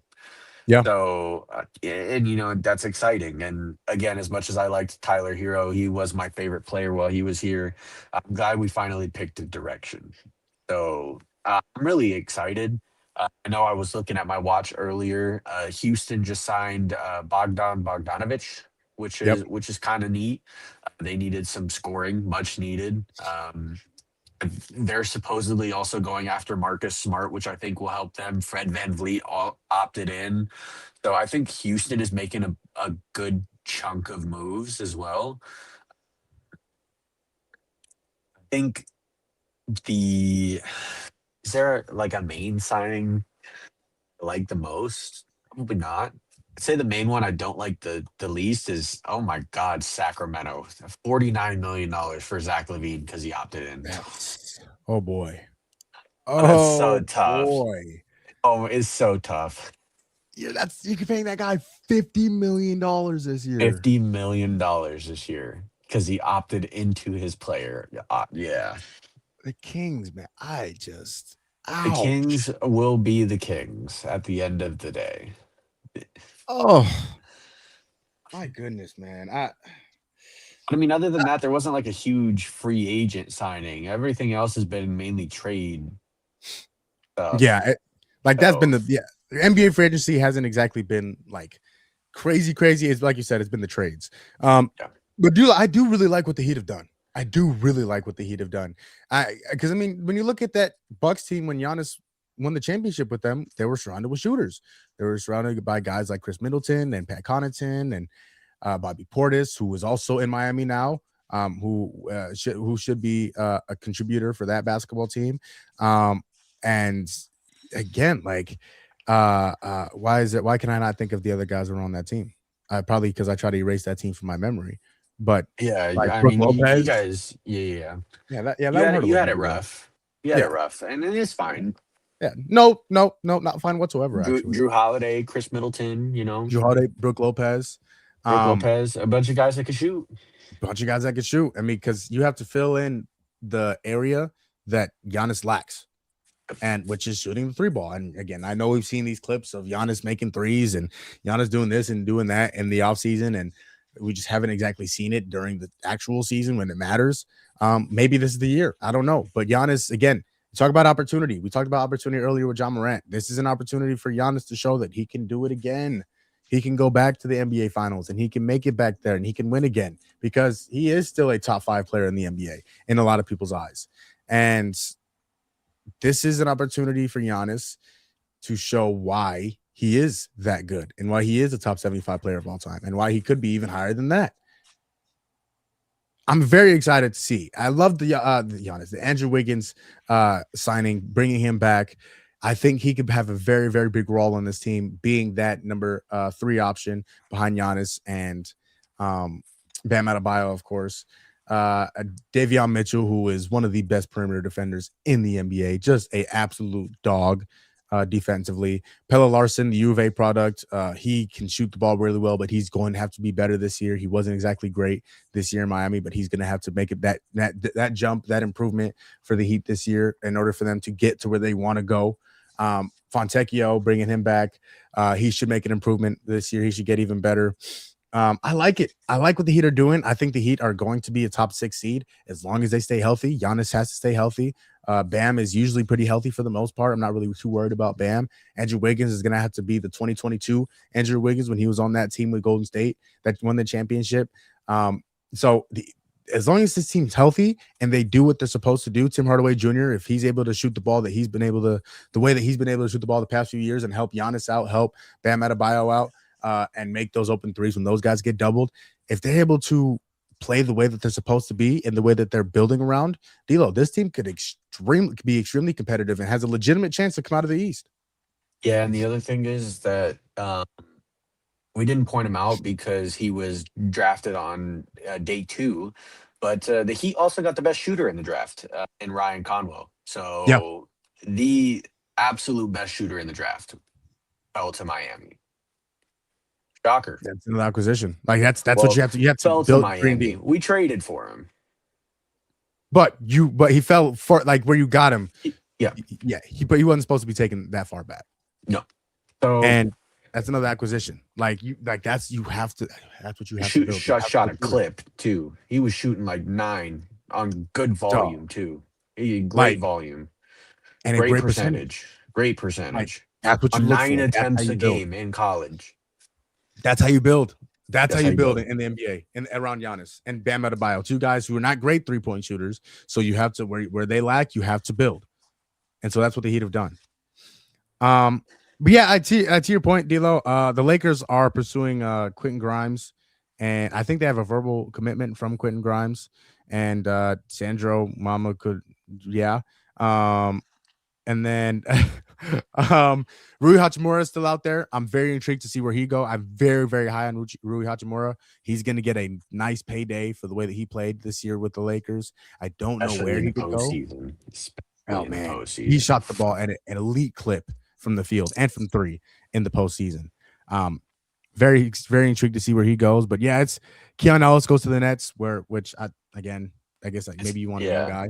I mean, I don't know. And the thing is that Kevin would be harping this move because he has a hard on for Keon Ellis, and I don't. Keon Ellis is going to be the reason why the Nets win the 2027 NBA championship.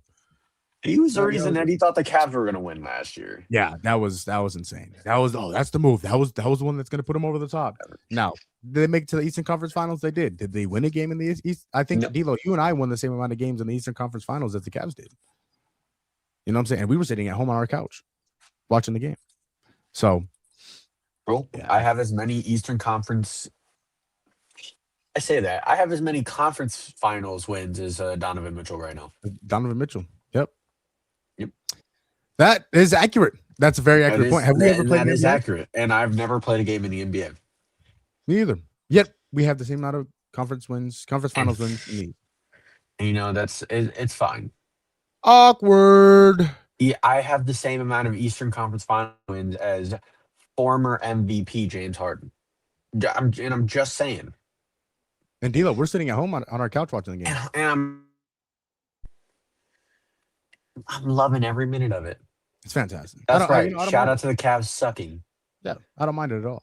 Yeah, shout out to Kev and his team sucking. Anyway, John commented. He said in terms of Caleb Wilson going to Chicago, yeah, those are some pretty big shoes to fill. Pretty big shoes, yeah. Pretty big also, shoes. By the way, BBF Holiday live on TikTok. Yeah, so go follow that guy. I know you guys have multiple screens. Put Gumball Sports Machine on one and put BBF Holiday TikTok live on the other. I know you have multiple screens. Who doesn't have multiple screens nowadays, D'Lo? Literally holding my phone right now. Oh, probably just put it in the camera. So make sure you go check BBF Holiday out, or BBL Holiday as they call him over there. Hey, what you talking about? Hey. Listen, hey, you know what I'm saying? And that's a super athletic booty over there. Let me tell you. If you had no OnlyFans, I'd subscribe. You know what I mean? Hey, and I'm down with it. You know. Hey, listen. All right, I'm sorry. That was all right. I'm sorry, BBF. You kidding me? There you go. All right, let's see. You know what? Let's stick with the free agency topic, D'Lo. Let's talk a little bit about LeBron. Let's talk about LeBron. LeBron James said today that he will not be returning to the Los Angeles Lakers. This isn't a surprise, I would say, but it is kind of like, oh wait, he's serious. He's not going back. Like he's one of those things. Like he actually did it. First, let's kind of encompass and look back at the career that was of LeBron James in LA. Obviously, he goes there in 2019, gets hurt that first year, does not make the playoffs, 2020, the bubble. Then the following year, they trade for Anthony Davis, go into the bubble, win the NBA championship. That was obviously the peak of LeBron James's career with the Lakers. and then never was able to get back to that point after that. Not that it was bad, but never that great after the bubble. When you look at LeBron's career with the Lakers, how would you assess it? And what would you say if there was a grade on it? Let's say if there was a grade on LeBron's career with the Lakers, what would you grade it? I mean, at this point in time, it's hard to give him anything other than an A. I mean, he accomplished the goal, and it was to bring another championship to LA. Granted, it wasn't as many as I'm sure LA fans would have wanted, sure. But at the end of the day, you got one. Yeah. You know what I mean? And there's a lot of teams that can't say that. You know, your team included, my team included. We can't have that luxury. And so it's hard not to say an A. And looking back at strictly the Anthony Davis trade, I don't think they gave up a whole lot, all things considered. I mean, he gave up Brandon Ingram, who, I mean, look at him now. He just laid an absolute turd in the playoffs this And he's year. back in LA. Is back in LA, on the opposite side of LA, but he's back in LA. Yeah. And the poorer side of LA. Yeah, little Inglewood. Yeah. Action. And you give up Lonzo Ball, who we all know how that's turned out, very injury riddled. And you give up some picks. I mean, you got a championship out of it. So looking back, I think it was the right move. You would have liked to have won more, but unfortunately, Anthony Davis just has a health problem. He can't stay healthy. And I honestly think because it was looking like that they were going to beat the Suns in that first round series following the bubble. And then Anthony Davis got hurt, Braun was hurt, and then everything got smacked around by Phoenix, and deservingly so, because they were really good that year. And it just was never the same sense. Obviously, they struggled a lot with Denver multiple times because, and Nikola Jokic. And then you just couldn't ever stay healthy. So overall, though, especially those first couple of years with Braun and AD, it was super fun to watch. They won a championship together. To give it an A. I tend to agree. I'm bordering on A+, but if he would have got back to the finals, at least I would have given him an A. But I mean an A+. I'm sorry, but I'm with you. I'll give him an A for two reasons, mainly. Obviously, the championship, right? The goal was, I mean, when he first went there, everybody was saying, "Oh, this is LeBron's retirement tour. He's just going to play in LA for a few years and kind of set up his post-career plans. And, this is where he wants to build the rest of his life. He probably won't compete for a championship. And then the second year in Los Angeles with the Lakers, he goes and wins an NBA championship, his fourth and the Lakers' 17th, I believe. And again, after making that trade, you get Anthony Davis for Brandon Ingram, Lonzo Ball, Josh Hart. Again, guys who, I mean, you look at Lonzo Ball, he's out of the league right now. Brandon Ingram is a shell of himself. Josh Hart did just win the NBA championship and is a major role in that NBA championship. Is Josh Hart, would he have helped the Lakers get to an NBA championship? I don't think so. But they trade for Anthony Davis. They win a championship. And, obviously that the city of LA, that's what they needed that year, especially after losing Kobe. That was just kind of, for lack of a better term, like just perfect timing, right? Yeah. And it's just that's what that city really needed at that moment in time. And then the other reason, I mean, LeBron brought his son into the NBA, and he brought him onto the Los Angeles Lakers, one of, if not the most historic franchise in the NBA when you talk about, or at least top three alongside the Celtics and the Knicks. And you bring your son and you play alongside your son in the NBA on that team. I think, again, maybe the team not as much, but like just for him and his ability and what he was able to do for as long as he has been able to do it, and the fact that he got to play alongside his son on the same team, I think was really cool and a success within itself. And now, who knows, that Bronny's money just got guaranteed today. So, he's no matter what the Lakers decide to do with Bronny, that he's going to make that money. I'm very, very excited, or not very excited, but I'm very again, I think Michael Jordan's the GOAT. Doesn't take away the fact that LeBron James is amazing and historically great. And whether you have him 1 or 2, I can't argue. Again, we can go back and forth, but I'm not going to be upset if you have LeBron as the GOAT. But what he's been able to do in Los Angeles with the Lakers is very, very impressive based on the fact that he wasn't exactly in his prime. Like, he was older. And he's been able to still do it at a very high level over the past few years, make multiple conference finals, make it to the NBA finals and win an NBA finals, bring his son into the league. And then he brought, you think the Lakers would have traded for Luka if LeBron went there? And so, like, then that's another reason you bring another star like Luka in that you're going to have for the next 10 years, one of the best players in basketball. LeBron made a lot of contributions to that organization while he was there, and it's come to an end. Everything comes to an end. And LeBron's time with the Lakers has come to an end. So And the thing with that is though is that I saw this on Twitter and they were comparing LeBron's tenure in LA to Shea's tenure so far in Oklahoma City, and they're nearly identical. And yeah, one is in his peak, like absolute, winning back-to-back MVPs, and the absolutely. other one is what people called a washed LeBron, Imagine. which is Washed. which is absolutely crazy to say. I just averaged 20 points at 41 years old, D'Lo. Yeah, This guy, and won a again, playoff series without their main guy, without two of their main guys. the fact that people have him below number 2 in terms of the greatest of all time is blasphemy. Is blasphemy to me. I will never understand it. Again, I'm with you. If you want to say MJ's one, you can say that. I personally That's don't the have him only there, person. but I won't argue it, right? No. But it's crazy to me. And I saw that on Twitter today. They were talking, like, they were comparing side by side, points, rebounds, assists, blocks, MVPs, championship. It's nearly identical outside of obviously the MVP number. But that's That's crazy. the greatness that LeBron is. That's That the greatness. LeBron came in at 33, 34 to LA, and Yep. it has the same numbers as peak SGA over an 8-season span. Is That's is ridiculous. crazy. That It's is crazy. ridiculous. So I thought I'd bring that up because if you're saying that this is James' tenure in LA is a waste, I just don't think that you know basketball. Also, is that not insane? LeBron joined the Lakers when he was 33 years old. Yeah. It was Like, long. he It was was still 8 years young. ago. It was 2018. 2018 was his 2019. Yeah. 2018, 2019. Yeah. Yeah. Like that's insane. It was 8 years ago.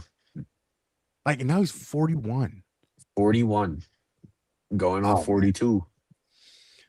Now that he's leaving It's the Lakers, crazy. D'Lo, obviously he's been linked to the Warriors, and the report is today that he told Rich Paul to go talk to every single team in the NBA that was interested in bringing in LeBron James.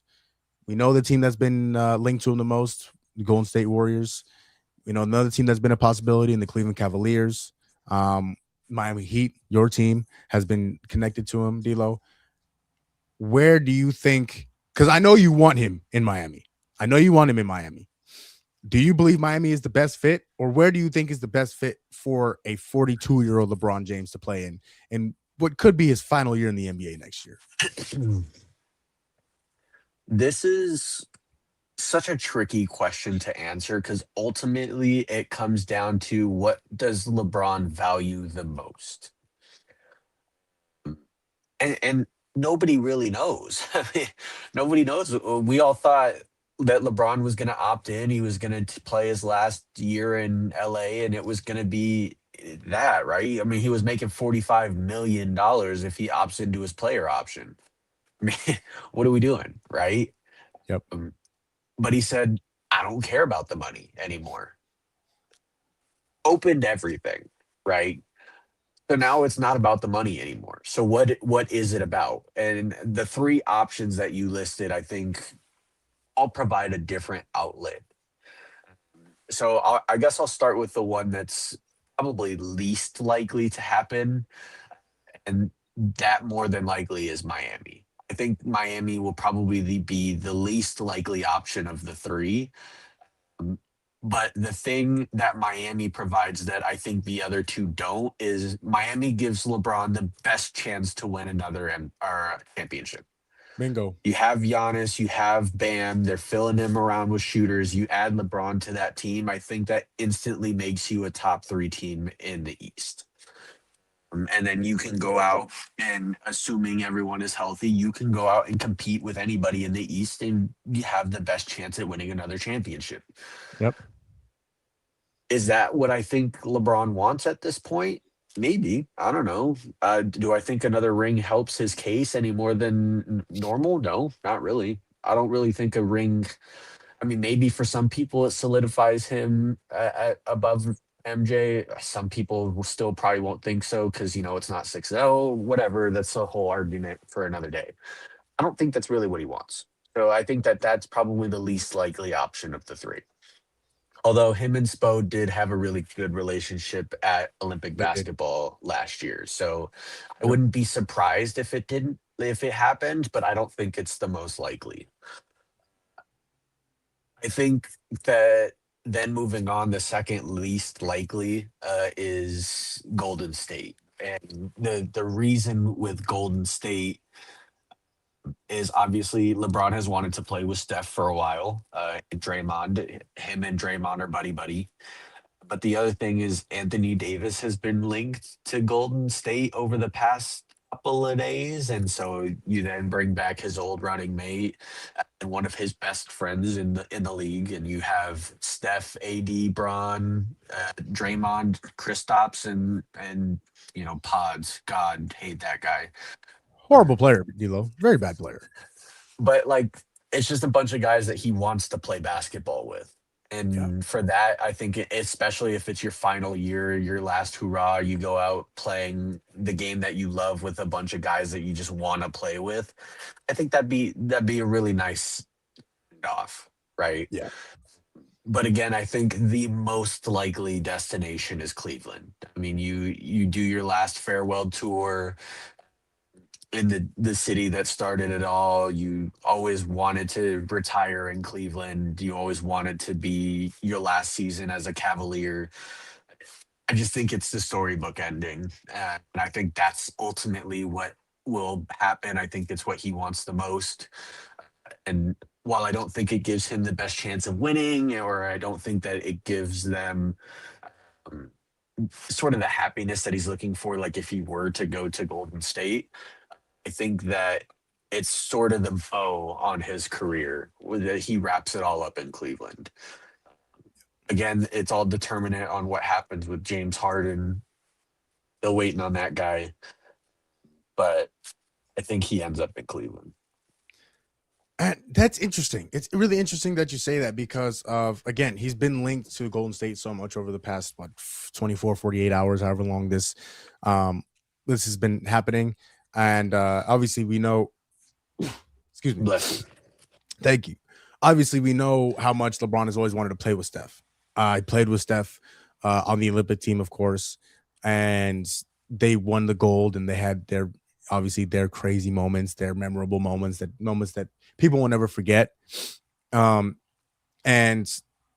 now he has the opportunity to play alongside Steph Curry in the NBA on the same team. Will he take that opportunity? I don't know. And honestly, D'Lo, I will say the best fit for him, I agree with, is Miami. I think just because he has a legitimate shot to win a championship there. If Miami continues to build correctly around Bam and Giannis, because it's the same way you build around LeBron. You just put a bunch of shooters around him. And in Miami, you give LeBron, you give Giannis and Bam a ball handler. Okay, now you have somebody to get Giannis and get Bam the ball. And then he also can go score on his own if he wants to as well. We know that very well, D'Lo. I just don't know if he would want to do it moving so far away from what he now calls home in LA. I mean, that's across the country. I can't imagine him, Savannah, and now again, his sons are grown and the sons are doing his own thing, but he still has his daughter. For whatever reason, I can't remember her name right now, but he still has his daughter who's still in school. And so I can't imagine Savannah wants to move across the country again to Miami. I guess you could say the same thing about Cleveland. I do think Miami is the best fit. I think Cleveland would be the best story, but I think the most realistic possibility, and as crazy as this is to say, but I think the most realistic possibility for LeBron to go to is the Golden State Warriors. It's down the street. You stay in California. You stay close to the family. You get to play with Steph Curry, who, again, has been in and out of the lineup the past few years. He's also been injury prone. Speaking of injury prone, Kristaps Porzingis, they just brought him back. Draymond Green opted out of his contract so that the Warriors have some flexibility to bring in LeBron. And we all know Draymond Green is the biggest LeBron stan in the world. And I think LeBron will eventually end up going to Golden State. And I don't think it's the worst fit in the world. Now, will they win anything? No. Like, they're not going to beat San Antonio. They're not going to beat OKC. They're not going to beat Denver. They're not going to beat the Timberwolves. Like, they're not going to beat a lot of the top teams in the West. But would it be fun? It would be fun. And, and someone we know very well in this show, Skip Bayless, tweeted today that the nickname for that team would be the Olden State Warriors, which, again, that's kind of what they would be. They got a bunch of old guys who have been in the league for a long time and were kind of injury prone, and now you kind of hope for them to stay healthy. And if they stay healthy, okay, well, they could be a problem. They can make some noise. Legitimate noise? I don't think so. But I do think LeBron, I don't think he'll go too far away from home. I think he'll stay close to LA. I think he'll go down the street to the Bay, play with Steph, try and, be competitive. They'll probably make the plan. They'll probably make it out of the plan. I don't know if they make it past the first round, especially if you're playing a team like San Antonio or OKC or even Denver. But I think Golden State is the most likely spot for LeBron James because of all those reasons. Yeah, and hey, I mean, there's been a few people that are saying that even that is now kind of null and void in a way, because it just doesn't seem like the Warriors have interest in Anthony Davis as a player. And the thing is that is Washington going to trade for Jimmy Butler? Like, is that a player that they would want? Worst case, you buy him out, right? And then Jimmy Butler is free to sign wherever he wants. So I think that's the possibility that I saw, but it just doesn't seem likely to me. Like, you're trading for Jimmy Butler coming off of an ACL if you're Washington, and you're getting rid of Anthony Davis, traded for him. Like, it doesn't make a whole lot of sense to me. And that's the thing, right? So, I mean, unless he wants to go play with Steph and Draymond. That's true. We've seen the Wizards do some dumb stuff. Like, we've seen the reports make it seem like the Warriors is contingent upon Anthony Davis. And that's why I don't know how's that gonna work. That's the interesting part.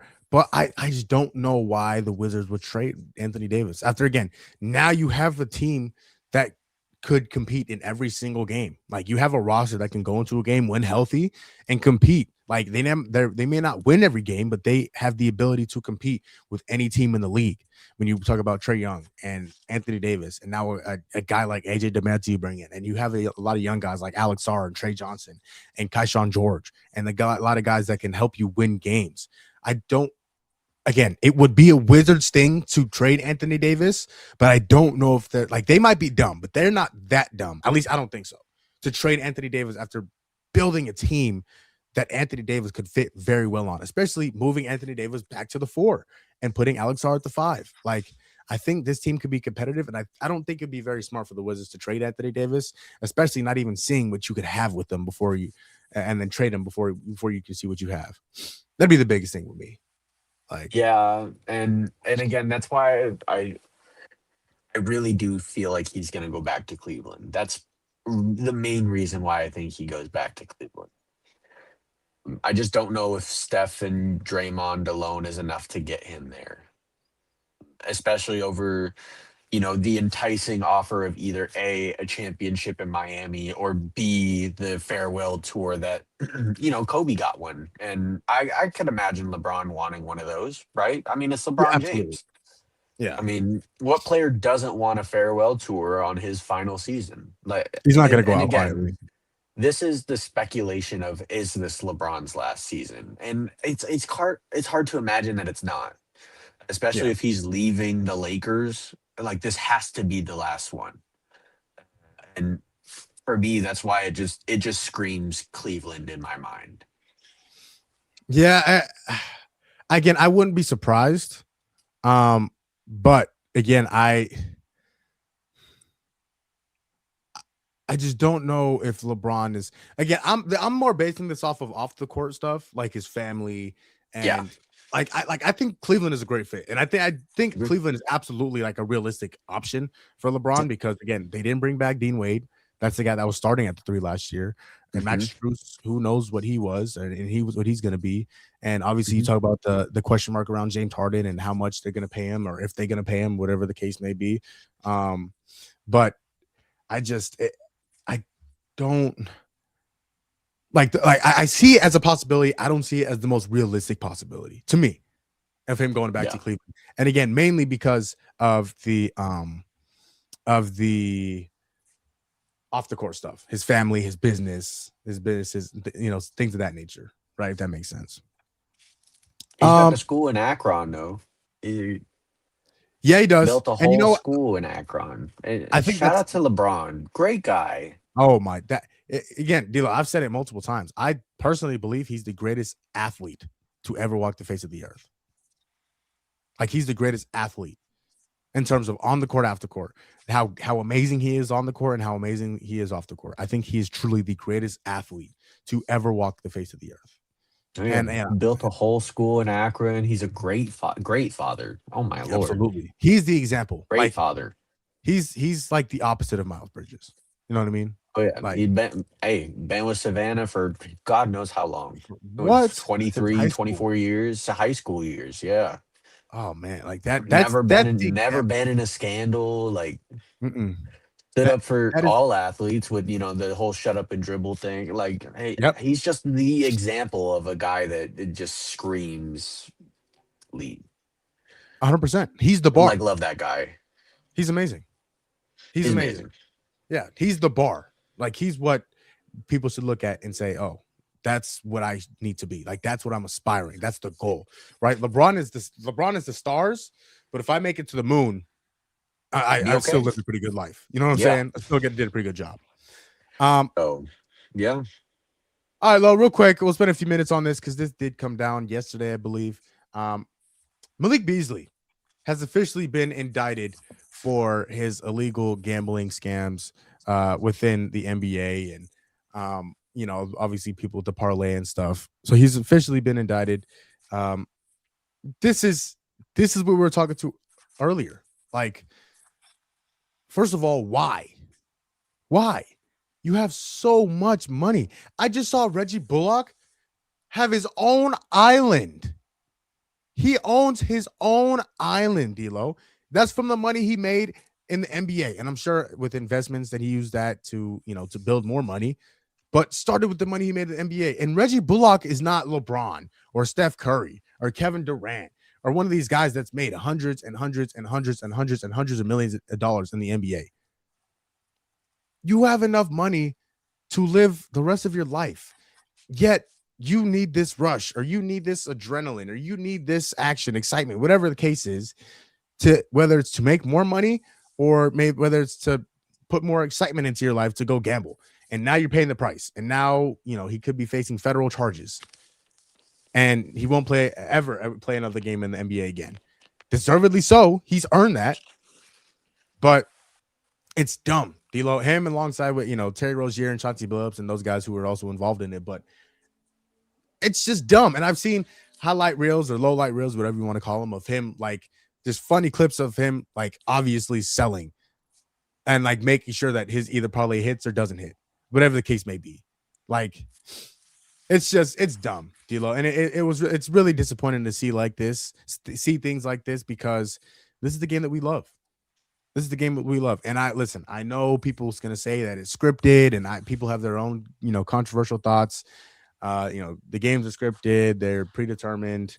It's nothing but WWE, whatever it is. I'm not here to tell you what you think. I'm not here to tell you what to think, how to think, what to believe, why to believe it. I don't believe that. Again, I have my own reasons for not believing that. I'm not going to hate you if you believe otherwise.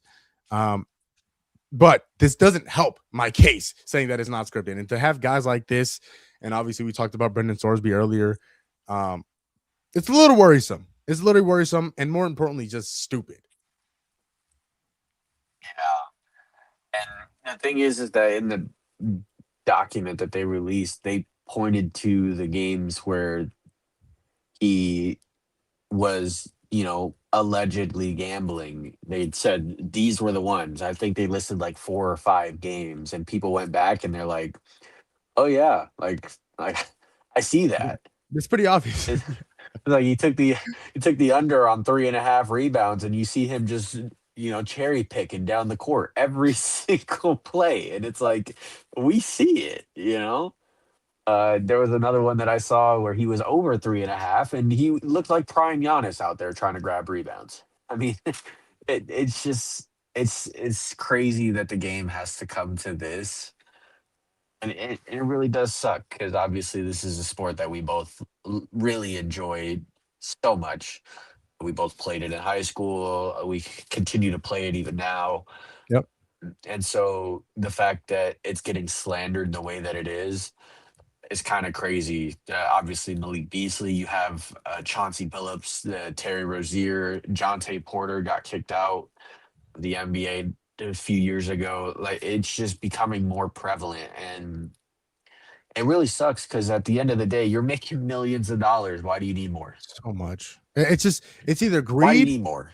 It's either greed or just like excitement or adrenaline or whatever it is. I need something to make me go crazy. Like I need something to keep my it's dumb.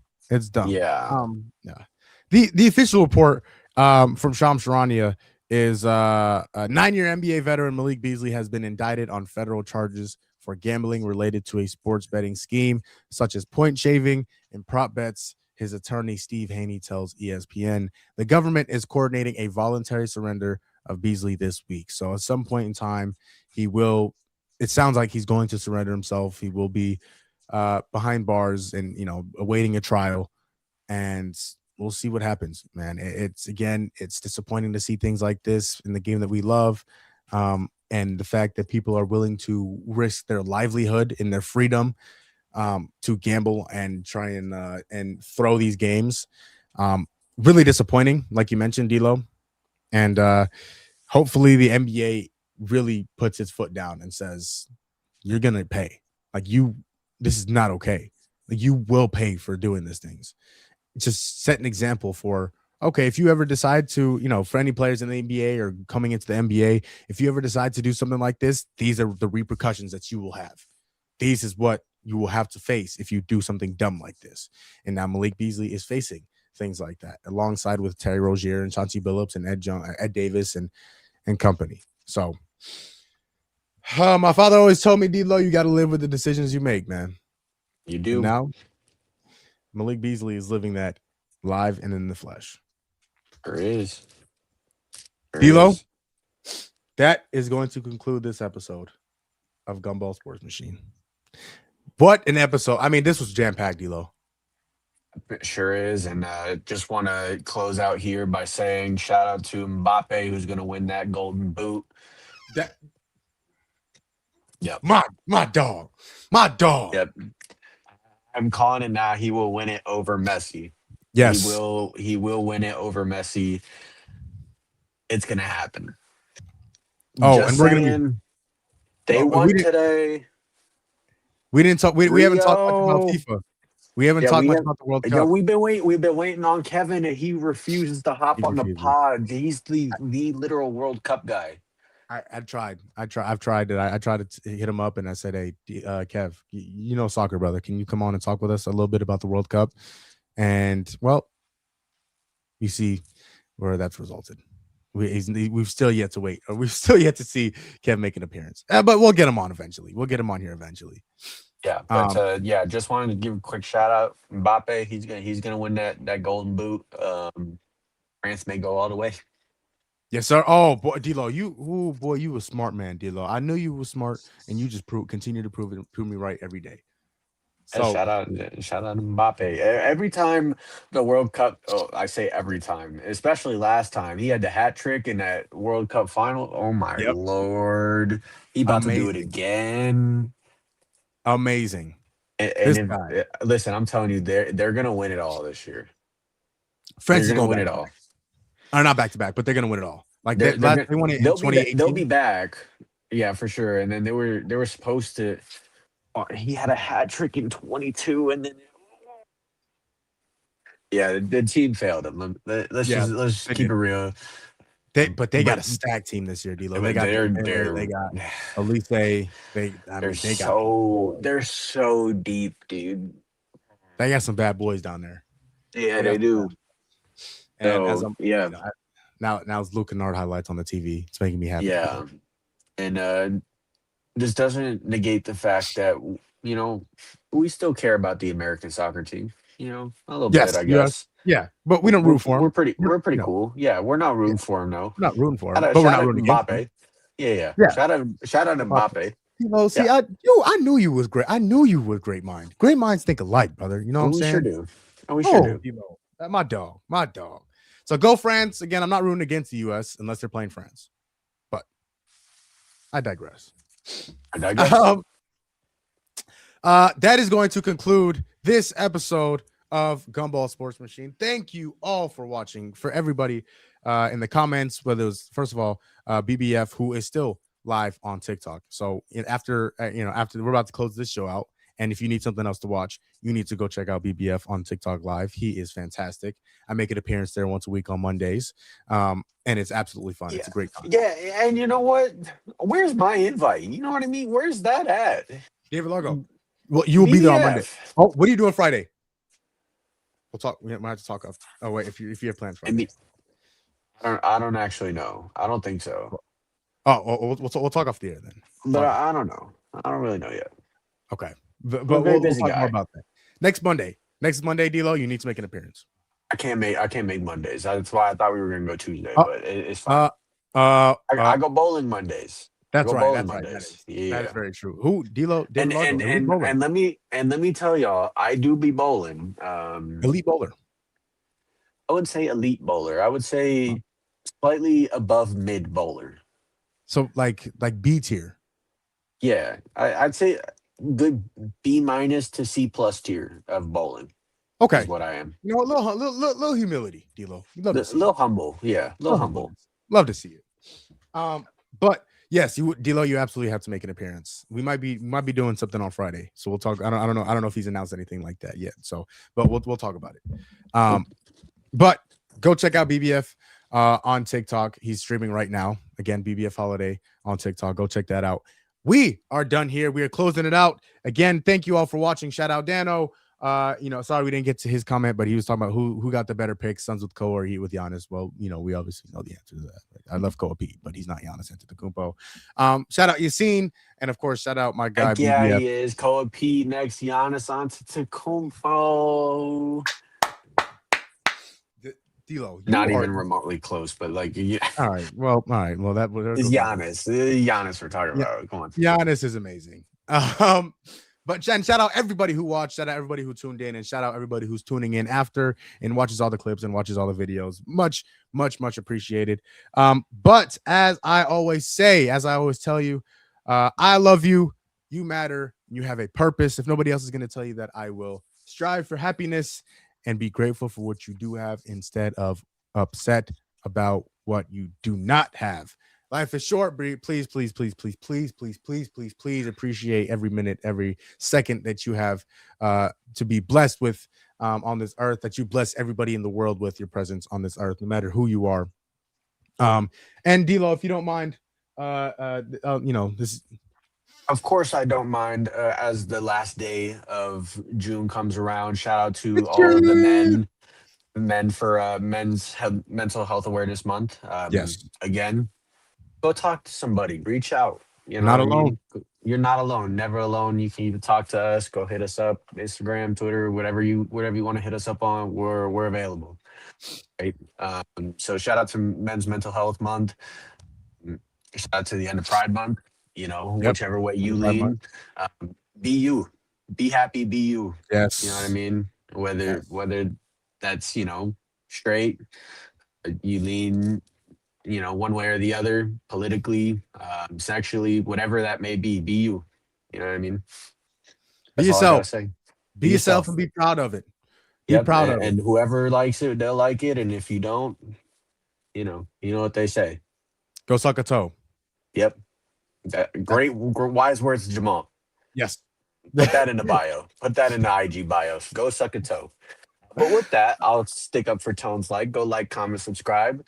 To your aunties, nephews, your sons, your daughters, your daughter's dog. I'm not as good as Tone is at thinking of all that, but all those people, go tell them to like, comment, subscribe. Perfectly said, DLO. Absolutely perfectly said. And again, I couldn't, I just want to emphasize what you said.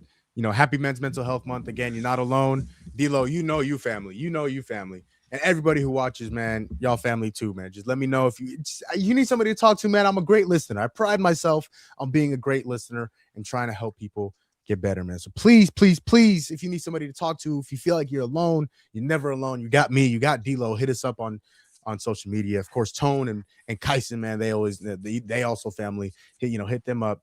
See, Maybe not as much Kevin, but like still Kevin, I guess. Kev might, he might respond, he might not. You know what I'm saying? 50 yeah, Kev probably won't respond. No. He probably won't. We can barely get Kev to respond to us. So yeah. Kevin, I think, hates me. So yeah. But of course, like DLO said, if you don't mind hitting that like button, tab that subscribe button, and following us on all of our social medias. We are on Instagram, we're on TikTok, we're on Twitter /X, whatever you like to call it. And of course, we are here on YouTube. So if you don't mind going and following and liking and subscribing, whatever the platform requires, if you don't mind doing that for us, we'd be much appreciated. Be very grateful. And for my boy, my dog, David Largo, DLO, aka co-host DLO, aka Flip, say less. Shout out, man, the greatest, the GOAT, man. Much appreciate my dog here. And for yours truly, Jamal Gumo, aka Gumball, aka Mr. Gumo. As always, it is nice to be important, but it is much more important to be nice. Go make somebody's day. Again, happy mental at the end of June. So it'll be it's the end of Men's Mental Health Month. Please take care of your mental health, take care of your people. It's the end of Pride Month. Shout out Pride, man. Shout out the LGBTQ plus community. Again, be yourself, be proud of who you are, and don't be ashamed, and don't let anybody tell you who you should be. This weekend is the 4th of July. Happy 4th of July. It is the 250th birthday of the United States of America. Please be safe, celebrate accordingly. Do not drink and drive. Be safe again. Don't do dumb. Spend the time with your family, the loved ones, and celebrate. DLO, we're out this mug. Peace. Deuces.